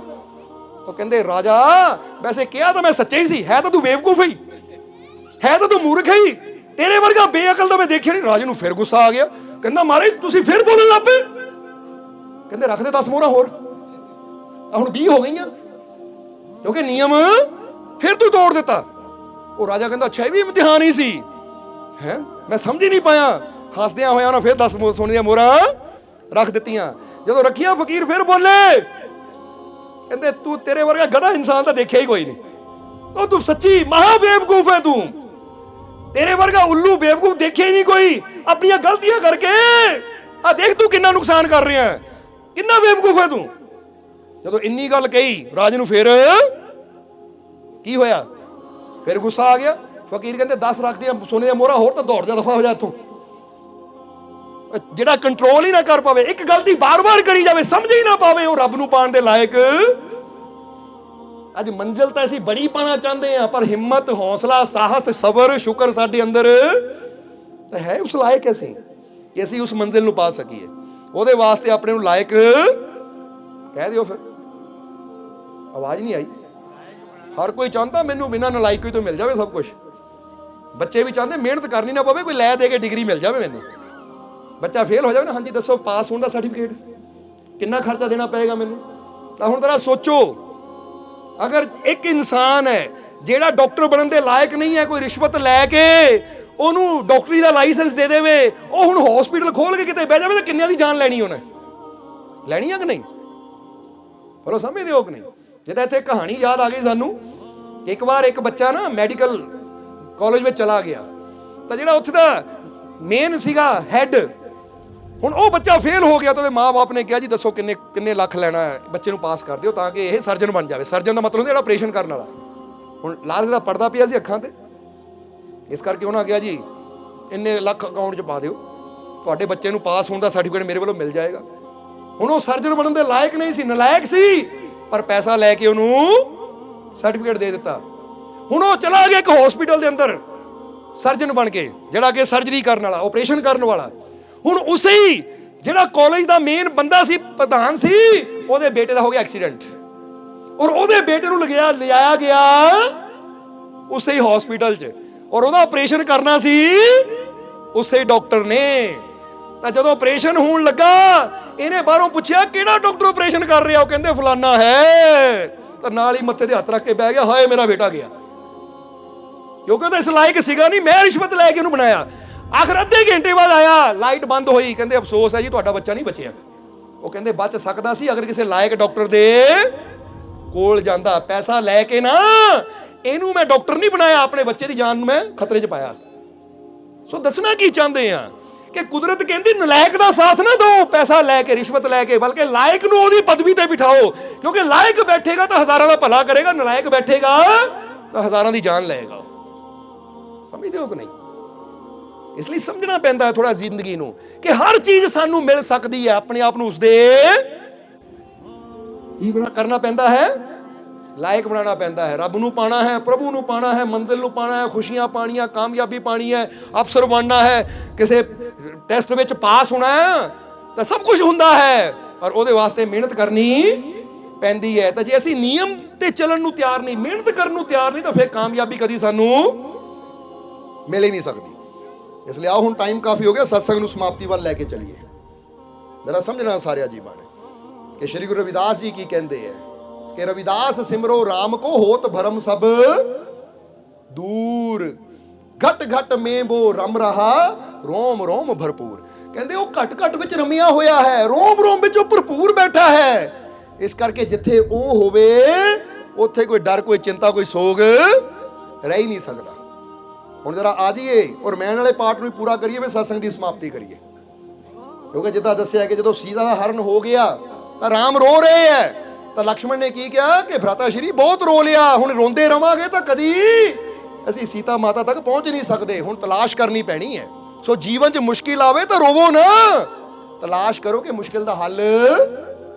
ਅਗਰ ਇਹ ਸਵਾਲ ਔਖਾ ਹੈ ਤਾਂ ਰੋਈਏ ਨਾ, ਕਿਉਂਕਿ ਰੋਣ ਨਾਲ ਸਵਾਲ ਦਾ ਜਵਾਬ ਨਹੀਂ ਮਿਲਣਾ, ਸਵਾਲ ਦਾ ਜਵਾਬ ਲੱਭੀਏ, ਔਰ ਹਰ ਸਵਾਲ ਦਾ ਜਵਾਬ ਮਿਲਦਾ ਹੈ। ਜਿੱਦਾਂ ਹੀ ਦੱਸਿਆ ਨਾ, ਹਰ ਮੁਸ਼ਕਿਲ ਦੀ ਕੁੰਜੀ ਯਾਰੋ ਹੱਥ ਮੁਰਸ਼ਦ ਦੇ ਆਈ, ਮੁਰਸ਼ਦ ਨਜ਼ਰ ਕਰੇ ਜਿਸ ਵੇਲੇ ਤਾਂ ਮੁਸ਼ਕਿਲ ਰਹੇ ਨਾ ਕਾਈ। ਹਰ ਸਵਾਲ ਦਾ ਜਵਾਬ ਹੁੰਦਾ ਹੈ, ਪਰ ਜਵਾਬ ਦੇਣ ਵਾਲਾ ਅੱਗੇ ਕੋਈ ਮੁਰਸ਼ਦ, ਕੋਈ ਸਤਿਗੁਰ, ਕੋਈ ਰਸਤਾ ਦਿਖਾਉਣ ਵਾਲਾ ਵੀ ਚਾਹੀਦਾ ਹੈ ਕਿ ਜਿਹਦੇ ਕੋਲ ਜਾ ਕੇ ਸਾਨੂੰ ਹਰ ਮੁਸ਼ਕਿਲ ਦਾ ਹੱਲ ਮਿਲ ਸਕੇ। ਇਸ ਲਈ ਅਸੀਂ ਕਈ ਵਾਰ ਕਹੀਦਾ ਹੈ, ਅਗਰ ਤੁਹਾਡੇ ਜੀਵਨ 'ਚ ਕੋਈ ਮੁਸ਼ਕਿਲ ਹੈ ਨਾ, ਤਾਂ ਪਰੇਸ਼ਾਨ ਹੋਣ ਦੀ, ਰੋਣ ਦੀ ਲੋੜ ਨਹੀਂ ਹੈ। ਦਰਬਾਰ ਤੇ ਆ ਜਾਓ, ਤੁਹਾਡੀ ਹਰ ਮੁਸ਼ਕਿਲ ਦਾ ਹੱਲ ਹੋਏਗਾ। ਨਾਮੁਮਕਿਨ ਮੁਮਕਿਨ ਹੋਏਗਾ, ਅਸੰਭਵ ਸੰਭਵ ਹੋਏਗਾ, ਕਿਉਂਕਿ ਜੋ ਮਾਲਕ ਦੇ ਘਰ ਤੱਕ ਆ ਜਾਂਦੇ ਹੈ ਉਹਨਾਂ ਨੂੰ ਮੈਂਟਲੀ ਵੀ, ਫਿਜ਼ੀਕਲੀ ਵੀ ਹਰ ਤਰ੍ਹਾਂ ਇੰਨੇ ਮਜ਼ਬੂਤ ਬਣਾ ਦਿੱਤਾ ਜਾਂਦਾ ਹੈ ਕਿ ਫਿਰ ਉਹਨਾਂ ਦੇ ਡਰ, ਚਿੰਤਾਵਾਂ, ਫਿਕਰ ਸਾਰੇ ਖਤਮ ਹੋ ਜਾਂਦੇ ਆ। ਹੁਣ ਇਹ ਪਰਿਵਾਰ ਦੇ ਮੈਂਬਰ ਆਪ ਦੱਸਦੇ ਕਿ ਮਾਲਕੋ ਦਰਬਾਰ ਨਾਲ ਜੁੜਨ ਤੋਂ ਪਹਿਲਾਂ ਨਾ ਬੜੀ ਚਿੰਤਾ ਹੁੰਦੀ ਸੀ, ਬੜੀ ਟੈਨਸ਼ਨ ਹੁੰਦੀ ਸੀ, ਬੜਾ ਡਰ ਕੇ ਜ਼ਿੰਦਗੀ ਕੱਟੀ ਦੀ ਸੀ, ਪਰ ਜਦੋਂ ਦਾ ਮਾਲਕਾਂ ਦੇ ਸਤਸੰਗ ਨਾਲ ਜੁੜੇ ਆ, ਸਾਡੇ ਸਾਰੇ ਡਰ, ਚਿੰਤਾਵਾਂ ਦੂਰ ਹੋ ਗਈਆਂ। ਹੁਣ ਤਾਂ ਜ਼ਿੰਦਗੀ 'ਚ ਖੁਸ਼ੀਆਂ ਹੀ ਖੁਸ਼ੀਆਂ ਹੈ। ਜਰਾ ਸਮਝਣਾ ਸਾਰਿਆਂ ਨੇ, ਇਹ ਪੁੱਛ ਲਿਓ, ਇਹ ਕੋਈ ਆਪਣੇ ਕੋਲ ਨਹੀਂ ਕਹਿ ਰਹੇ, ਇਹ ਉਹਦੇ ਬਚਨ ਨੇ। ਸਮਝਦੇ ਹੋ ਕਿ ਨਹੀਂ? ਕਿਉਂਕਿ ਇਨਸਾਨ ਨੂੰ ਖੁਦ ਫੀਲ ਹੁੰਦਾ ਹੈ। ਇਸ ਲਈ ਫਿਰ ਕਹਾਂਗੇ ਕਿ ਜ਼ਿੰਦਗੀ ਅਸੀਂ ਕਾਇਰਾਂ ਦੀ ਤਰ੍ਹਾਂ ਡਰ ਕੇ ਵੀ ਗੁਜ਼ਾਰ ਸਕਦੇ ਹਾਂ। ਤਾਂ ਜ਼ਿੰਦਗੀ ਅਸੀਂ ਜਿਸ ਤਰ੍ਹਾਂ ਅਸੀਂ ਦੱਸੀਦਾ ਕਿ ਟੀਪੂ ਸੁਲਤਾਨ ਕਹਿੰਦੇ ਹੁੰਦੇ ਸੀ ਕਿ ਗਿੱਦੜ ਦੀ 100 ਸਾਲ ਦੀ ਜ਼ਿੰਦਗੀ ਨਾਲੋਂ ਸ਼ੇਰ ਦੀ ਇੱਕ ਦਿਨ ਦੀ ਜ਼ਿੰਦਗੀ ਚੰਗੀ ਹੈ, ਕਿਉਂਕਿ ਗਿੱਦੜ 100 ਸਾਲ ਜੀਂਦਾ ਪਰ ਗਿੱਦੜ ਬਣ ਕੇ ਡਰ ਕੇ ਜੀਂਦਾ ਹੈ, ਤਾਂ ਸ਼ੇਰ ਇੱਕ ਦਿਨ ਜੀਂਦਾ ਪਰ ਜੰਗਲ ਦਾ ਰਾਜਾ ਬਣ ਕੇ ਨਿਡਰਤਾ ਦੇ ਨਾਲ ਜੀਂਦਾ ਹੈ। ਸੋ ਮਰਨਾ ਤਾਂ ਇੱਕ ਦਿਨ ਹੈ, ਪਰ ਡਰ ਕੇ ਕਿਉਂ? ਜ਼ਿੰਦਗੀ ਜੀਏ ਤਾਂ ਇੱਕ ਵਿਸ਼ਵਾਸ ਦੇ ਨਾਲ, ਪਰ ਇਹ ਵਿਸ਼ਵਾਸ ਵੀ ਉਦੋਂ ਆਉਂਦਾ ਜਦੋਂ ਇਨਸਾਨ ਨੂੰ ਭਰੋਸਾ ਹੋਵੇ ਕਿ ਮੇਰੇ ਨਾਲ ਕੋਈ ਤਾਕਤ ਖੜੀ ਹੈ, ਕੋਈ ਮੇਰੀ ਰੱਖਿਆ ਕਰਨ ਵਾਲਾ ਹੈ। ਜਿਸ ਲਈ ਲਕਸ਼ਮਣ ਨੇ ਸਾਹਮਣੇ ਸੈਨਾ ਦੇਖੀ ਤਾਂ ਡਰ ਗਿਆ, ਗੰਡੀਵ ਛੱਡ ਦਿੱਤਾ। ਫਿਰ ਸ਼੍ਰੀ ਕ੍ਰਿਸ਼ਨ ਨੇ ਆਪਣਾ ਜਦੋਂ ਵਿਰਾਟ ਰੂਪ ਦਿਖਾਇਆ ਨਾ, ਵਿਸ਼ਾਲ ਰੂਪ, ਤਾਂ ਫਿਰ ਉਹਨੂੰ ਆਇਆ ਕਿ ਮੇਰੇ ਨਾਲ ਕੌਣ ਖੜਾ ਹੈ ਭਾਈ। ਉਹਦੇ ਸਾਰੇ ਡਰ ਦੂਰ ਹੋ ਗਏ। ਫਿਰ ਉਹਨੇ ਯੁੱਧ ਲੜਿਆ ਔਰ ਜਿੱਤ ਕੇ ਦੀ ਹੋਈ। ਫਿਰ ਇਹਦਾ ਸਮਝ ਲੈਣਾ ਸਾਰਿਆਂ ਨੇ ਇਸੇ ਤਰ੍ਹਾਂ ਜੀਵਨ ਦੇ ਵਿੱਚ ਯੁੱਧ ਤਾਂ ਲੜਨਾ ਹੀ ਪੈਂਦਾ ਹੈ, ਪਰ ਜਿਹਨੂੰ ਪਤਾ ਹੈ ਕਿ ਮੇਰੇ ਨਾਲ ਮੇਰਾ ਮਾਲਿਕ ਹੈ, ਫਿਰ ਉਹਦੀ ਹਾਰ ਕਦੀ ਨਹੀਂ ਹੁੰਦੀ, ਉਹਨੂੰ ਹਰ ਜਗ੍ਹਾ ਜਿੱਤ ਮਿਲਦੀ ਹੈ। ਇਸ ਲਈ ਜੀਵਨ 'ਚ ਸਾਥੀ ਦਾ ਹੋਣਾ ਬਹੁਤ ਜ਼ਰੂਰੀ ਹੈ। ਦੁਰਯੋਧਨ ਦਾ ਸਾਥੀ ਸ਼ਕੁਨੀ ਸੀ, ਸ਼ੱਕ ਹੀ ਭਰਦਾ ਗਿਆ ਉਹਦੇ ਅੰਦਰ, ਉਹਨੂੰ ਬੁਰੇ ਰਸਤੇ ਤੋਰਦਾ ਗਿਆ। ਤਾਂ ਪਾਂਡਵਾਂ ਦੇ ਸਾਥੀ ਸ਼੍ਰੀ ਕ੍ਰਿਸ਼ਨ ਸੀ, ਸਾਰੀਆਂ ਸ਼ੰਕਾਵਾਂ ਦੂਰ ਕਰਕੇ ਉਹਨਾਂ ਅੰਦਰ ਵਿਸ਼ਵਾਸ ਪੈਦਾ ਕਰਦੇ ਗਏ ਕਿ ਤੇਰੀ ਜਿੱਤ ਜ਼ਰੂਰ ਹੋਏਗੀ, ਤੈਨੂੰ ਕਾਮਯਾਬੀ ਜ਼ਰੂਰ ਹੋਏਗੀ, ਕਿਉਂਕਿ ਤੈਨੂੰ ਜਿਤਾਉਣ ਵਾਲਾ ਉਹ ਈਸ਼ਵਰ ਤੇਰੇ ਨਾਲ ਹੈ। ਇਸੇ ਤਰ੍ਹਾਂ ਤੁਹਾਨੂੰ ਵੀ ਕਵਾਂਗੇ, ਅਗਰ ਤੁਹਾਡੇ ਜੀਵਨ 'ਚ ਕੋਈ ਮੁਸ਼ਕਿਲਾਂ, ਤਕਲੀਫਾਂ, ਦੁੱਖਾਂ ਨਾਲ ਜੰਗ ਚੱਲ ਰਹੀ ਹੈ ਨਾ, ਤਾਂ ਡਰੋ ਨਾ, ਚਿੰਤਾ ਨਾ ਕਰੋ, ਬਲਕਿ ਆਪਣੇ ਅੰਦਰ ਵਿਸ਼ਵਾਸ ਪੈਦਾ ਕਰੋ ਕਿ ਮੈਨੂੰ ਕਾਮਯਾਬੀ ਦੇਣ ਵਾਲਾ ਮੇਰਾ ਮਾਲਿਕ ਮੈਨੂੰ ਸਫਲਤਾ ਦੇਣ ਵਾਲਾ ਮੇਰਾ ਮਾਲਿਕ ਮੇਰੇ ਹਰ ਦੁੱਖ ਨੂੰ ਦੂਰ ਕਰਨ ਵਾਲਾ ਮੇਰਾ ਮਾਲਿਕ ਮੇਰੀ ਹਰ ਮੁਸ਼ਕਿਲ ਦਾ ਅੰਤ ਕਰਨ ਵਾਲਾ ਮੇਰਾ ਮਾਲਿਕ ਮੈਨੂੰ ਕਾਮਯਾਬੀ ਦੇਣ ਵਾਲਾ ਮੇਰਾ ਮਾਲਿਕ ਮੈਨੂੰ ਤੰਦਰੁਸਤੀ ਦੇਣ ਵਾਲਾ ਮੇਰਾ ਮਾਲਿਕ ਮੇਰੀਆਂ ਸਾਰੀਆਂ ਮੁਸ਼ਕਿਲਾਂ ਦਾ ਹੱਲ ਕਰਨ ਵਾਲਾ ਮੇਰਾ ਮਾਲਿਕ ਮੇਰਾ ਮਾਲਿਕ ਇਦਾਂ ਜੋਸ਼ ਹੋਣਾ ਚਾਹੀਦਾ ਸਾਡੇ ਅੰਦਰ ਕਿ ਹੈ ਮੇਰਾ ਮਾਲਿਕ ਮੇਰੇ ਨਾਲ, ਮੈਂ ਕਿਸੇ ਦੁੱਖ, ਕਿਸੇ ਮੁਸ਼ਕਿਲ ਤੋਂ ਨਹੀਂ ਡਰਨਾ। ਇਹਦੇ ਅੰਦਰ ਇਦਾਂ ਦਾ ਵਿਸ਼ਵਾਸ ਹੋਵੇ, ਦੇਖੋ ਕਿਹੜੀ ਮੁਸ਼ਕਿਲ ਹੈ ਜਿਹੜੀ ਉਹਨੂੰ ਹਰਾ ਦੇਗੀ। ਹਾਰਦਾ ਤਾਂ ਇਨਸਾਨ ਉਦੋਂ ਜਦੋਂ ਇੱਥੇ ਡਰ, ਚਿੰਤਾ ਲੈ ਕੇ ਬਹਿ ਜਾਂਦਾ ਹੈ। ਔਰ ਵੈਸੇ ਵੀ ਦੱਸਿਆ, ਚਿੰਤਾ ਦਾ ਦੂਜਾ ਨਾਮ ਚਿਤਾ ਵੀ ਹੁੰਦਾ ਹੈ, ਇੱਕ ਬਿੰਦੀ ਦਾ ਹੀ ਫਰਕ ਹੈ, ਸਮਝਦੇ ਹੋ ਕਿ ਨਹੀਂ? ਚਿਤਾ ਮੁਰਦੇ ਨੂੰ ਸਾੜਦੀ ਤੇ ਚਿੰਤਾ ਜੀਂਦੇ ਜੀ ਬੰਦੇ ਨੂੰ ਸਾੜ ਦਿੰਦੀ ਹੈ। ਇਸ ਕਰਕੇ ਚਿੰਤਾ ਲੈ ਕੇ ਬੈਠੇ ਰਵਾਂਗੇ ਤਾਂ ਬਿਮਾਰੀਆਂ ਵੀ ਘੇਰਾ ਪਾ ਲੈਂਦੀਆਂ ਹੈ। ਤਾਂ ਚਿੰਤਾਵਾਂ ਦਾ ਤਿਆਗ ਕਰਕੇ ਆਪਣੇ ਆਪ ਨੂੰ ਮਾਲਿਕ ਦੇ ਪਿਆਰ, ਵਿਸ਼ਵਾਸ ਨਾਲ ਭਰਪੂਰ ਕਰ ਲਵਾਂਗੇ ਤਾਂ ਜਿਹੜੀਆਂ ਬਿਮਾਰੀਆਂ ਅੰਦਰ ਹੋਣਗੀਆਂ ਉਹ ਵੀ ਦੌੜ ਜਾਣਗੀਆਂ। ਹੁਣ ਇੱਕ ਗੱਲ ਦਾ ਜਵਾਬ ਦਿਓ, ਇੱਕ ਘਰ ਹੈ, ਉਹ ਘਰ ਦੀਆਂ ਲਾਈਟਾਂ ਬੰਦ ਹੀ ਰਹਿਣ, ਹਰ ਵੇਲੇ ਘਰ ਦੇ ਦਰਵਾਜ਼ੇ ਬੰਦ ਹੀ ਰਹਿਣ, ਲਾਈਟਾਂ ਬੰਦ ਹੀ ਰਹਿਣ, ਤਾਂ ਫਿਰ ਘਰ 'ਚ ਕੀ ਹੁੰਦਾ ਹੈ? ਮੱਕੜੀਆਂ ਜਾਲੇ ਪਾਣੀਆਂ ਸ਼ੁਰੂ ਕਰ ਦਿੰਦੀਆਂ, ਚੂਹੇ ਆ ਜਾਂਦੇ ਆ, ਕਾਕਰੋਚ ਆ ਜਾਂਦੇ ਕਿ ਨਹੀਂ? ਕਈ ਵਾਰ ਤੁਸੀਂ ਦੇਖਦੇ ਹੋ, ਇਹ ਕਮਰੇ 'ਚ ਤੁਸੀਂ ਜਾਂਦੇ ਹੋ, ਅੱਜ ਕੱਲ ਤਾਂ ਪਤਾ ਨਹੀਂ, ਪਹਿਲੇ ਸਮੇਂ ਬਹੁਤ ਹੁੰਦਾ ਸੀ, ਜਦ ਕਮਰੇ ਲਾਈਟ ਜਗਾਓ ਨਾਲ ਹੀ ਕਈ ਕਾਕਰੋਚ ਦੌੜ ਕੇ ਵੜ ਜਾਂਦੇ ਸੀਗੇ। ਦੇਖਣਾ ਉਹ ਕਾਕਰੋਚ ਦੌੜ ਕੇ ਅੰਦਰ ਚਲਾ ਗਿਆ, ਉਹ ਅਲਮਾਰੀ ਥੱਲੇ ਚਲਾ ਗਿਆ, ਪਹਿਲਾਂ ਘੁੰਮਦੇ ਪਏ, ਕੋਈ ਚੂਹਾ ਵੀ ਹੈ ਦੌੜ ਕੇ ਵੜ ਜਾਣਾ। ਕਿਉਂਕਿ ਇਹ ਚੀਜ਼ਾਂ ਅੰਧੇਰੇ ਵਿੱਚ ਪਨਪਦੀਆਂ ਹੈ, ਪਰ ਜਿੱਦਾਂ ਹੀ ਪ੍ਰਕਾਸ਼ ਦੇਖਦੀ ਹੈ ਤਾਂ ਦੌੜਦੀਆਂ ਹੈ। ਇਸੇ ਤਰ੍ਹਾਂ ਜੇ ਤੁਹਾਡੇ ਅੰਦਰ ਚਿੰਤਾਵਾਂ ਦਾ, ਡਰ ਦਾ ਅੰਧੇਰਾ ਹੀ ਹੈ, ਤਾਂ ਕਈ ਬਿਮਾਰੀਆਂ, ਕਈ ਦੁੱਖ ਰੂਪੀ ਕਾਕਰੋਚ, ਚੂਹੇ ਅੰਦਰ ਵੱਧਦੇ ਚਲੇ ਜਾਣਗੇ, ਜਿਹੜੇ ਕੁਤਰ ਕੁਤਰ ਕੇ ਤੁਹਾਡੇ ਜੀਵਨ ਨੂੰ ਖਾ ਜਾਣਗੇ। ਤਾਂ ਜੇ ਤੁਸੀਂ ਅੱਜ ਹੀ ਮਾਲਕ ਦੇ ਪਿਆਰ ਦਾ, ਵਿਸ਼ਵਾਸ ਦਾ ਦੀਵਾ ਬਾਲ ਦੇਵੋ ਅੰਦਰ, ਮਾਲਕ ਦੇ ਪਿਆਰ ਦਾ, ਵਿਸ਼ਵਾਸ ਦਾ ਦੀਵਾ ਆਪਣੇ ਅੰਦਰ ਜਗਾ ਦੇਵੋ, ਤਾਂ ਜਿੱਥੇ ਪ੍ਰਕਾਸ਼ ਆ ਜਾਂਦਾ, ਫਿਰ ਇਹ ਦੁੱਖਾਂ, ਤਕਲੀਫਾਂ, ਪਰੇਸ਼ਾਨੀਆਂ ਰੂਪੀ ਚੂਹੇ, ਬਿੱਲੇ, ਕਾਕਰੋਚ ਆਪੇ ਹੀ ਦੌੜ ਕੇ ਜਗ੍ਹਾ ਲੱਭਦੇ, ਭਾਈ ਕਿੱਥੇ ਬਚੀਏ ਅਸੀਂ। ਇਸ ਕਰਕੇ ਹੁਣ ਤੁਹਾਡੇ ਤੇ ਹੈ ਕਿ ਤੁਸੀਂ ਅੰਧੇਰੇ 'ਚ, ਵਹਿਮਾਂ ਭਰਮਾਂ 'ਚ ਫਸ ਕੇ ਹੀ ਆਪਣੀ ਜ਼ਿੰਦਗੀ ਗਵਾਣੀ ਹੈ, ਤਾਂ ਜਾਂ ਅੱਜ ਤੋਂ ਆਪਣੇ ਅੰਦਰ ਇੱਕ ਵਿਸ਼ਵਾਸ ਦਾ ਦੀਵਾ ਰੋਸ਼ਨ ਕਰਨਾ ਹੈ, ਇੱਕ ਪਿਆਰ ਦਾ ਦੀਵਾ ਰੋਸ਼ਨ ਕਰਨਾ ਹੈ, ਇੱਕ ਯਕੀਨ ਦਾ ਚਿਰਾਗ ਜਗਾਉਣਾ ਹੈ, ਤਾਂ ਕਿ ਉਹ ਯਕੀਨ ਦਾ, ਵਿਸ਼ਵਾਸ ਦਾ ਪ੍ਰਕਾਸ਼ ਐਸਾ ਆਪਣੇ ਅੰਦਰ ਭਰ ਲੈਣਾ ਹੈ ਕਿ ਦੁੱਖਾਂ, ਤਕਲੀਫਾਂ ਆਪ ਹੀ ਤੁਹਾਡੇ ਜੀਵਨ ਨੂੰ, ਤੁਹਾਡੀ ਜ਼ਿੰਦਗੀ ਨੂੰ ਛੱਡ ਕੇ ਦੌੜਦੀਆਂ ਫਿਰਨਗੀਆਂ। ਇਸ ਲਈ ਕਹਿ ਦਿਓ ਫਿਰ ਹੁਣ ਆਖਰਲੇ ਵਚਨਾਂ ਕਿ ਮੈਨੂੰ ਆਪਣੇ ਮਾਲਿਕ ਤੇ ਪੂਰਾ। ਹੁਣ ਜੇ ਤੁਸੀਂ ਪੁੱਛੋ ਨਾ ਵਿਸ਼ਵਾਸ ਦਾ ਦੀਵਾ ਜਗਦਾ ਕਿੱਦਾਂ ਹੈ, ਤਾਂ ਹੁਣ ਇਹ ਦੀਵਾ ਕੋਈ ਇਦਾਂ ਨਹੀਂ ਕਿ ਦੁਕਾਨ ਤੇ ਜਾ ਕੇ ਖਰੀਦ ਕੇ ਮਿੱਟੀ ਦਾ ਲਿਆ ਕੇ ਜਗਾ ਦਿਓ, ਨਹੀਂ। ਇਹ ਦੀਵਾ ਹੈ ਕਿ ਆਪਣੇ ਆਪ ਨੂੰ ਇਹ ਗੱਲ ਕਿਹਾ ਕਰੋ ਕਿ ਮੈਨੂੰ ਆਪਣੇ ਮਾਲਿਕ ਤੇ ਪੂਰਾ। ਕਿਉਂਕਿ ਜਿਹੜੀ ਗੱਲ ਅਸੀਂ ਬਾਰ-ਬਾਰ ਬੋਲਦੇ ਆ ਨਾ, ਜਿੱਦਾਂ ਹੁਣ ਇੱਕ ਬੰਦਾ ਕਹਿੰਦਾ ਮੈਨੂੰ ਬਹੁਤ ਡਰ ਲੱਗਦਾ ਹੈ, ਮੈਂ ਤਾਂ ਬਹੁਤ ਡਰਪੋਕ ਹਾਂ, ਹੁਣ ਉਹ ਕੀ ਕਰ ਰਿਹਾ ਹੈ? ਡਰ ਕਹਿ ਕੇ ਆਪਣੇ ਆਪ ਨੂੰ, ਆਪਣੇ ਮਨ ਨੂੰ ਸਮਝਾ ਰਿਹਾ ਮੈਂ ਡਰਪੋਕ ਹਾਂ, ਇਸ ਲਈ ਉਹਦਾ ਡਰ ਵੱਧਦਾ ਚਲਾ ਜਾਂਦਾ ਹੈ। ਤਾਂ ਜੇ ਬੰਦਾ ਕਹੇ ਮੈਂ ਨਿਡਰ ਹਾਂ, ਮੈਂ ਬਹਾਦਰ ਹਾਂ, ਕਿਉਂਕਿ ਮੈਨੂੰ ਸ਼ਕਤੀ ਦੇਣ ਵਾਲਾ ਮੇਰਾ ਮਾਲਿਕ ਮੈਨੂੰ ਆਪਣੇ ਮਾਲਿਕ ਤੇ ਪੂਰਾ। ਜਦੋਂ ਇਹ ਗੱਲ ਬਾਰ-ਬਾਰ ਬੋਲਦੇ ਆ ਤਾਂ ਫਿਰ ਕੀ ਹੁੰਦਾ ਹੈ? ਇਹ ਗੱਲ ਬਾਰ-ਬਾਰ ਬੋਲਣ ਨਾਲ ਬੰਦੇ ਦੇ ਮਾਈਂਡ ਤੇ ਦਾ ਅਸਰ ਹੁੰਦਾ ਹੈ ਕਿ ਬੰਦੇ ਦਾ ਡਰ ਘਟਣਾ ਸ਼ੁਰੂ ਹੋ ਜਾਂਦਾ ਹੈ, ਬੰਦੇ ਅੰਦਰ ਹਿੰਮਤ, ਹੌਸਲਾ ਆਉਣਾ ਸ਼ੁਰੂ ਹੋ ਜਾਂਦਾ ਹੈ। ਜਿੱਦਾਂ ਤੁਸੀਂ ਕਿਸੇ ਬੱਚੇ ਨੂੰ ਕਹੋ ਨਾ, ਪੁੱਤ ਨਾ ਕਰ, ਤੇਤੋਂ ਨਹੀਂ ਹੋਣਾ, ਤਾਂ ਤੁਸੀਂ ਦੇਖੋਗੇ ਬੱਚੇ ਤੋਂ ਹੋਏਗਾ ਹੀ ਨਹੀਂ। ਤੇ ਬੱਚੇ ਨੂੰ ਕਹੋ ਤੂੰ ਕਰ ਸਕਦਾ ਹੈ, ਚੱਲ ਚੜ ਸਕਦਾ, ਤੂੰ ਕਰ। ਸਮਝਣਾ ਜ਼ਰਾ, ਅਸੀਂ ਕਈ ਵਾਰ ਦੱਸੀਦਾ ਕਿ 13 ਕਿਲੋਮੀਟਰ ਨਾ ਇੱਧਰ ਇੱਕ ਪੁਆਇੰਟ ਹੈ ਪਹਾੜ ਦੇ ਉੱਪਰ, ਮਨੀਕਰਨ ਤੋਂ ਅੱਗੇ, ਛੋਟੇ ਬੱਚੇ ਸਾਡੇ ਨਾਲ ਜਾਂਦੇ ਆ, ਜਿੱਥੇ ਕਿ ਬੜੇ ਰਸਤੇ 'ਚ ਬਹਿ ਜਾਂਦੇ ਆ, ਹਾਏ ਕਰਦੇ ਆ, ਆ ਰੂਹਾਨੀ 8 ਸਾਲ ਦੀ ਜਾਂ ਹੋਰ ਛੋਟੇ ਬੱਚੇ ਬਿਨਾਂ ਰੁਕੇ ਹੀ ਕਹਿਣਾ ਚਲੋ ਕਰ ਸਕਦੇ ਹੋ ਤੁਸੀਂ, ਚਲੋ ਪੁੱਤ ਚਲੋ ਦੌੜੋ। ਉਹ ਦੌੜਦੇ ਸਭ ਤੋਂ ਪਹਿਲਾਂ ਪਹੁੰਚ ਜਾਂਦੇ, ਔਰ ਬਾਕੀ ਕਹਿੰਦੇ ਦੇਖੋ ਨਿਕਲੀਆਂ ਨਿਆਣੇ ਪਹਾੜੀਆਂ ਜਿਹੜੀ ਜਾਂਦੇ ਆ, ਕਿਉਂਕਿ ਹਿੰਮਤ ਭਰਨੀ ਪੈਂਦੀ ਹੈ ਬੰਦੇ ਅੰਦਰ। ਇਹਦਾ ਸੱਚ ਦੱਸਿਓ, ਇਹ ਗੱਲ ਦਾ ਜਵਾਬ ਪੁੱਛਾਂਗੇ ਖਾਸ ਕਰਕੇ ਨੌਜਵਾਨਾਂ ਨੂੰ। ਅਗਰ ਤੁਸੀਂ ਡੰਡ ਬੈਠਕਾਂ ਮਾਰ ਰਹੇ ਹੋ, ਫਰਜ਼ ਕਰੋ ਬੈਠਕਾਂ ਮਾਰ ਰਹੇ ਹੋ, ਕਿੰਨੀਆਂ ਮਾਰ ਲਓਗੇ? ਜੇ ਬੰਦਾ ਕਹਿੰਦਾ 20 ਬੈਠਕਾਂ ਦੇ ਮੇਰੀ ਬੱਸ ਹੋ ਜਾਂਦੀ ਹੈ, ਬੈਠਕ ਸਮਝਦੇ ਹੋ ਨਾ, ਉੱਠਕ ਬੈਠਕ ਜਾਂ ਡੰਡ ਸਮਝਦੇ ਹੋ, ਕਿ ਅਗਰ ਬੰਦਾ ਕਹਿੰਦਾ 20 ਬੈਠਕਾਂ ਦੀ ਜਾਂ 20 ਡੰਡਾਂ ਤੇ ਮੇਰੀ ਬੱਸ ਹੋ ਜਾਂਦੀ, ਤਾਂ ਇਹ ਕੋਈ ਲਾਗੇ ਖੜਾ ਕਵੇ ਉਹ ਇੱਕ ਹੋਰ ਕਮ ਲਾਈ ਹੋਰ, ਤਾਂ ਹੋਏਗੀ ਕਿ ਨਹੀਂ? ਜਵਾਬ ਦੇਣਾ ਸਾਨੂੰ। ਹੁਣ ਜੋਸ਼ ਕਿੱਥੋਂ ਆਇਆ? ਕਿਉਂਕਿ ਜਦੋਂ ਦੂਜਾ ਸਾਨੂੰ ਕੋਈ ਗੱਲ ਕਹਿੰਦਾ ਨਾ, ਤਾਂ ਸਾਡੇ ਅੰਦਰ ਜੋਸ਼ ਪੈਦਾ ਹੁੰਦਾ ਹੈ। ਫਿਰ ਨਹੀਂ ਵੀ ਹੋਣ ਵਾਲਾ ਕੰਮ ਅਸੀਂ ਕਰਨ ਦੀ ਪੂਰੀ ਕੋਸ਼ਿਸ਼ ਕਰਦੇ ਹਾਂ। ਇਸ ਲਈ ਜਦੋਂ ਆਪਣੇ ਮਨ ਨੂੰ ਕਹਿੰਦੇ ਮੈਂ ਕਰ ਸਕਦਾ ਹਾਂ, ਮੈਨੂੰ ਮਾਲਿਕ ਤੇ ਵਿਸ਼ਵਾਸ ਹੈ, ਮੇਰੀ ਰੱਖਿਆ ਕਰਨ ਵਾਲਾ ਮੇਰਾ ਮਾਲਿਕ ਨਾਲ ਹੈ, ਤਾਂ ਮਨ ਤਿਆਰ ਹੋ ਜਾਂਦਾ ਕਿ ਜੇ ਉਹ ਨਾਲ ਹੈ ਤਾਂ ਹਰ ਮੁਸ਼ਕਿਲ ਦਾ ਸਾਹਮਣਾ ਕਰਨ ਨੂੰ ਮੈਂ, ਹਰ ਜੰਗ ਜਿੱਤਣ ਨੂੰ ਮੈਂ, ਚਾਹੇ ਉਹ ਜੰਗ ਦੁੱਖਾਂ ਨਾ ਹੋਵੇ, ਪਰੇਸ਼ਾਨੀਆਂ ਨਾ ਹੋਵੇ, ਕਿਸੇ ਡਰ ਨਾ ਹੋਵੇ, ਹਰ ਜਗ੍ਹਾ ਫਤਿਹ ਹੋਣ ਨੂੰ ਮੈਂ। ਇਸ ਲਈ ਫਿਰ ਕਹਿ ਦਿਓ, ਜਗਾਓ ਆਪਣੇ ਅੰਦਰ ਵਿਸ਼ਵਾਸ ਦਾ ਦੀਵਾ, ਔਰ ਪੂਰੇ ਜੋਸ਼ ਨਾਲ ਕਹਿ ਦਿਓ ਕਿ ਮੈਨੂੰ ਆਪਣੇ ਮਾਲਿਕ ਤੇ ਪੂਰਾ, ਮੈਨੂੰ ਆਪਣੇ ਮਾਲਿਕ ਤੇ ਪੂਰਾ, ਮੈਨੂੰ ਆਪਣੇ ਮਾਲਿਕ ਤੇ ਪੂਰਾ, ਮੇਰੀਆਂ ਝੋਲੀਆਂ ਖੁਸ਼ੀਆਂ ਨਾਲ, ਮੇਰੀਆਂ ਝੋਲੀਆਂ ਖੁਸ਼ੀਆਂ ਨਾਲ, ਮੇਰੀਆਂ ਝੋਲੀਆਂ ਖੁਸ਼ੀਆਂ ਨਾਲ। ਹੁਣ ਤੁਹਾਡੇ ਕਈ ਦੁੱਖ ਵੀ ਹੈ, ਆਓ ਇਹਨਾਂ ਨੂੰ ਦੂਰ ਕਰੀਏ। ਕਹਿ ਦਿਓ ਜੋਸ਼ ਨਾਲ, ਮੇਰੇ ਸਾਰੇ ਦੁੱਖ ਦੂਰ, ਮੇਰੇ ਸਾਰੇ ਦੁੱਖ ਦੂਰ, ਮੇਰੇ ਸਾਰੇ ਦੁੱਖ ਦੂਰ। ਰਹਿਮਤ ਆ ਗਈ, ਆ ਗਈ, ਆ ਗਈ, ਆ ਗਈ। ਖੁਸ਼ੀ ਚਾਹੀਦੀ ਹੈ?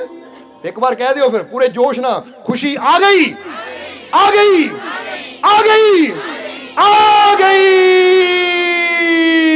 ਆਨੰਦ ਆ ਗਿਆ, ਆ ਗਿਆ, ਆ ਗਿਆ, ਆ ਗਿਆ। ਹਿੰਮਤ ਵਧ ਗਈ, ਵਧ ਗਈ, ਵਧ ਗਈ, ਵਧ ਗਈ। ਕਿਸੇ ਮੰਜ਼ਿਲ ਨੂੰ ਪਾਉਣ ਵਾਸਤੇ ਸਭ ਤੋਂ ਜ਼ਰੂਰੀ ਹੈ ਜੋਸ਼। ਇਸ ਲਈ ਜੋਸ਼ ਵੀ ਵਧਾਈਏ ਤੁਹਾਡਾ। ਹੁਣ ਕਹਿ ਦਿਓ ਮੇਰਾ ਜੋਸ਼ ਵਧ ਗਿਆ, ਵਧ ਗਿਆ, ਵਧ ਗਿਆ, ਵਧ ਗਿਆ। ਕੀ ਅੰਦਰ ਫੀਲ ਹੁੰਦਾ? ਖੁਸ਼ੀ ਜੀ ਫੀਲ ਹੋਈ ਕਿ ਨਹੀਂ? ਹੁਣ ਹਰ ਵੇਲੇ ਹਾਏ ਹਾਏ ਕਰੀ ਜਾਣਾ ਤਾਂ ਫਿਰ ਕੀ ਹੋਣਾ ਹੈ? ਇਸ ਕਰਕੇ ਇਹ ਕਿਹਾ ਕਰੋ ਘਰ 'ਚ ਖੁਸ਼ੀ ਆ ਗਈ, ਤਾਂ ਤੁਸੀਂ ਦੇਖੋ ਖੁਸ਼ੀਆਂ ਆਣੀਆਂ ਸ਼ੁਰੂ ਹੋ ਜਾਣਗੀਆਂ। ਕਿਉਂਕਿ ਜਿਹੜੀ ਚੀਜ਼ ਨੂੰ ਅਸੀਂ ਆਵਾਜ਼ ਮਾਰਨੀ ਹੈ, ਹੋਣਾ ਤਾਂ ਮੇਰੇ ਤੋਂ ਨਹੀਂ ਹੋਣਾ, ਮੇਰੇ ਤੋਂ ਨਹੀਂ ਹੋਣਾ, ਤਾਂ ਕੁਝ ਹੋਣਾ ਹੀ ਨਹੀਂ। ਮੈਂ ਕਰ ਸਕਦਾ ਹਾਂ, ਮੈਨੂੰ ਕਾਮਯਾਬੀ ਮਿਲੇਗੀ, ਮੈਨੂੰ ਜਿੱਤ ਜ਼ਰੂਰ ਮਿਲੇਗੀ, ਮੇਰੇ ਵਾਸਤੇ ਕੁਝ ਵੀ ਨਾਮੁਮਕਿਨ ਨਹੀਂ ਹੈ, ਮੈਂ ਅਸੰਭਵ ਨੂੰ ਸੰਭਵ ਕਰ ਸਕਦਾ ਹਾਂ, ਕਿਉਂਕਿ ਮੇਰਾ ਮਾਲਿਕ ਮੇਰੇ। ਬਸ ਇਦਾਂ ਦਾ ਵਿਸ਼ਵਾਸ ਆਪਣੇ ਅੰਦਰ ਰੱਖੋ, ਤਾਂ ਤੁਸੀਂ ਹਰ ਮੈਦਾਨ ਵਿੱਚ ਫਤਿਹ ਹੁੰਦੇ ਚਲੇ ਜਾਓਗੇ। ਕਿਸੇ ਚੀਜ਼ ਦੀ ਕਦੀ ਕਮੀ, ਕੋਈ ਤੋਟ ਨਹੀਂ ਰਹੇਗੀ ਤੁਹਾਨੂੰ। ਇਸ ਲਈ ਹੁਣ ਇਹਨਾਂ ਵਚਨਾਂ ਨਾਲ ਹੀ ਅਸੀਂ ਅੱਜ ਦੇ ਸਤਸੰਗ ਦੀ ਸਮਾਪਤੀ ਕਰਾਂਗੇ। ਔਰ ਸਤਸੰਗ ਸਮਾਪਤ ਕਰਨ ਤੋਂ ਪਹਿਲਾਂ ਵੀ ਦੱਸਣਾ ਚਾਹਾਂਗੇ, ਜਿੱਦਾਂ ਪ੍ਰੋਗਰਾਮਾਂ ਬਾਰੇ ਦੱਸਿਆ ਕਿ ਕੱਲ੍ਹ ਸ਼੍ਰੀ ਗੁਰੂ ਰਵਿਦਾਸ ਜੀ ਦਾ ਮਹਾਨ ਪਵਿੱਤਰ ਪ੍ਰਗਟ ਦਿਵਸ ਹੈ। ਕੱਲ੍ਹ ਸਰਬ ਸਾਂਝਾ ਦਰਬਾਰ ਕੰਟੀਆਂ ਵਿਖੇ ਸ਼੍ਰੀ ਗੁਰੂ ਰਵਿਦਾਸ ਜੀ ਦੀ ਯਾਦ ਵਿੱਚ, ਉਹਨਾਂ ਦੇ ਪਵਿੱਤਰ ਜਨਮ ਦਿਨ ਦੀ ਖੁਸ਼ੀ ਵਿੱਚ ਸਤਸੰਗ ਹੋਣ ਜਾ ਰਿਹਾ। ਜਿੱਦਾਂ ਅੱਜ ਤੁਸੀਂ ਪਹੁੰਚੇ ਹੋ, ਇਸੇ ਤਰ੍ਹਾਂ ਕੋਸ਼ਿਸ਼ ਕਰੋ ਕਿ ਕੱਲ੍ਹ ਵੀ ਦਰਬਾਰ ਤੇ ਜ਼ਰੂਰ ਪਹੁੰਚੋ, ਔਰ ਪਹੁੰਚ ਕੇ ਸ਼੍ਰੀ ਗੁਰੂ ਰਵਿਦਾਸ ਜੀ ਦੇ ਮਹਾਨ ਪਵਿੱਤਰ ਪ੍ਰਗਟ ਦਿਵਸ ਦੀ ਗੁਰਪੁਰਬ ਦੀ ਖੁਸ਼ੀ ਵਿੱਚ ਸ਼ਾਮਿਲ ਹੋਈਏ, ਰੌਣਕਾਂ ਵਧਾਈਏ, ਔਰ ਸਤਸੰਗ ਦਾ ਆਨੰਦ ਲੈ ਕੇ ਆਪਣਾ ਜੀਵਨ ਸਫਲ ਬਣਾਈਏ। ਔਰ ਜਿੱਦਾਂ ਅੱਜ એનર્ਜੀ ਲਈ ਹੈ ਨਾ, ਕੱਲ੍ਹ ਨੂੰ ਹੋਰ ਵੀ એનર્ਜੀ ਲੈਣੀ ਹੈ। ਔਰ ਅਸੀਂ ਕਈ ਵਾਰ ਕਹੀਦਾ ਹੈ, ਜਿਹੜਾ ਪਿਆਰ ਵਿਸ਼ਵਾਸ ਨਾਲ ਮਾਲਿਕ ਦੇ ਘਰ ਤੱਕ ਆਉਂਦਾ, ਜਿੱਦਾਂ ਪਿਆਸਾ ਜੇ ਨਦੀ ਤੱਕ ਜਾਂਦਾ ਹੈ ਨਾ, ਤਾਂ ਫਿਰ ਪਿਆਸ ਨੂੰ ਮਿਟਾ ਕੇ ਆਉਂਦਾ ਹੈ।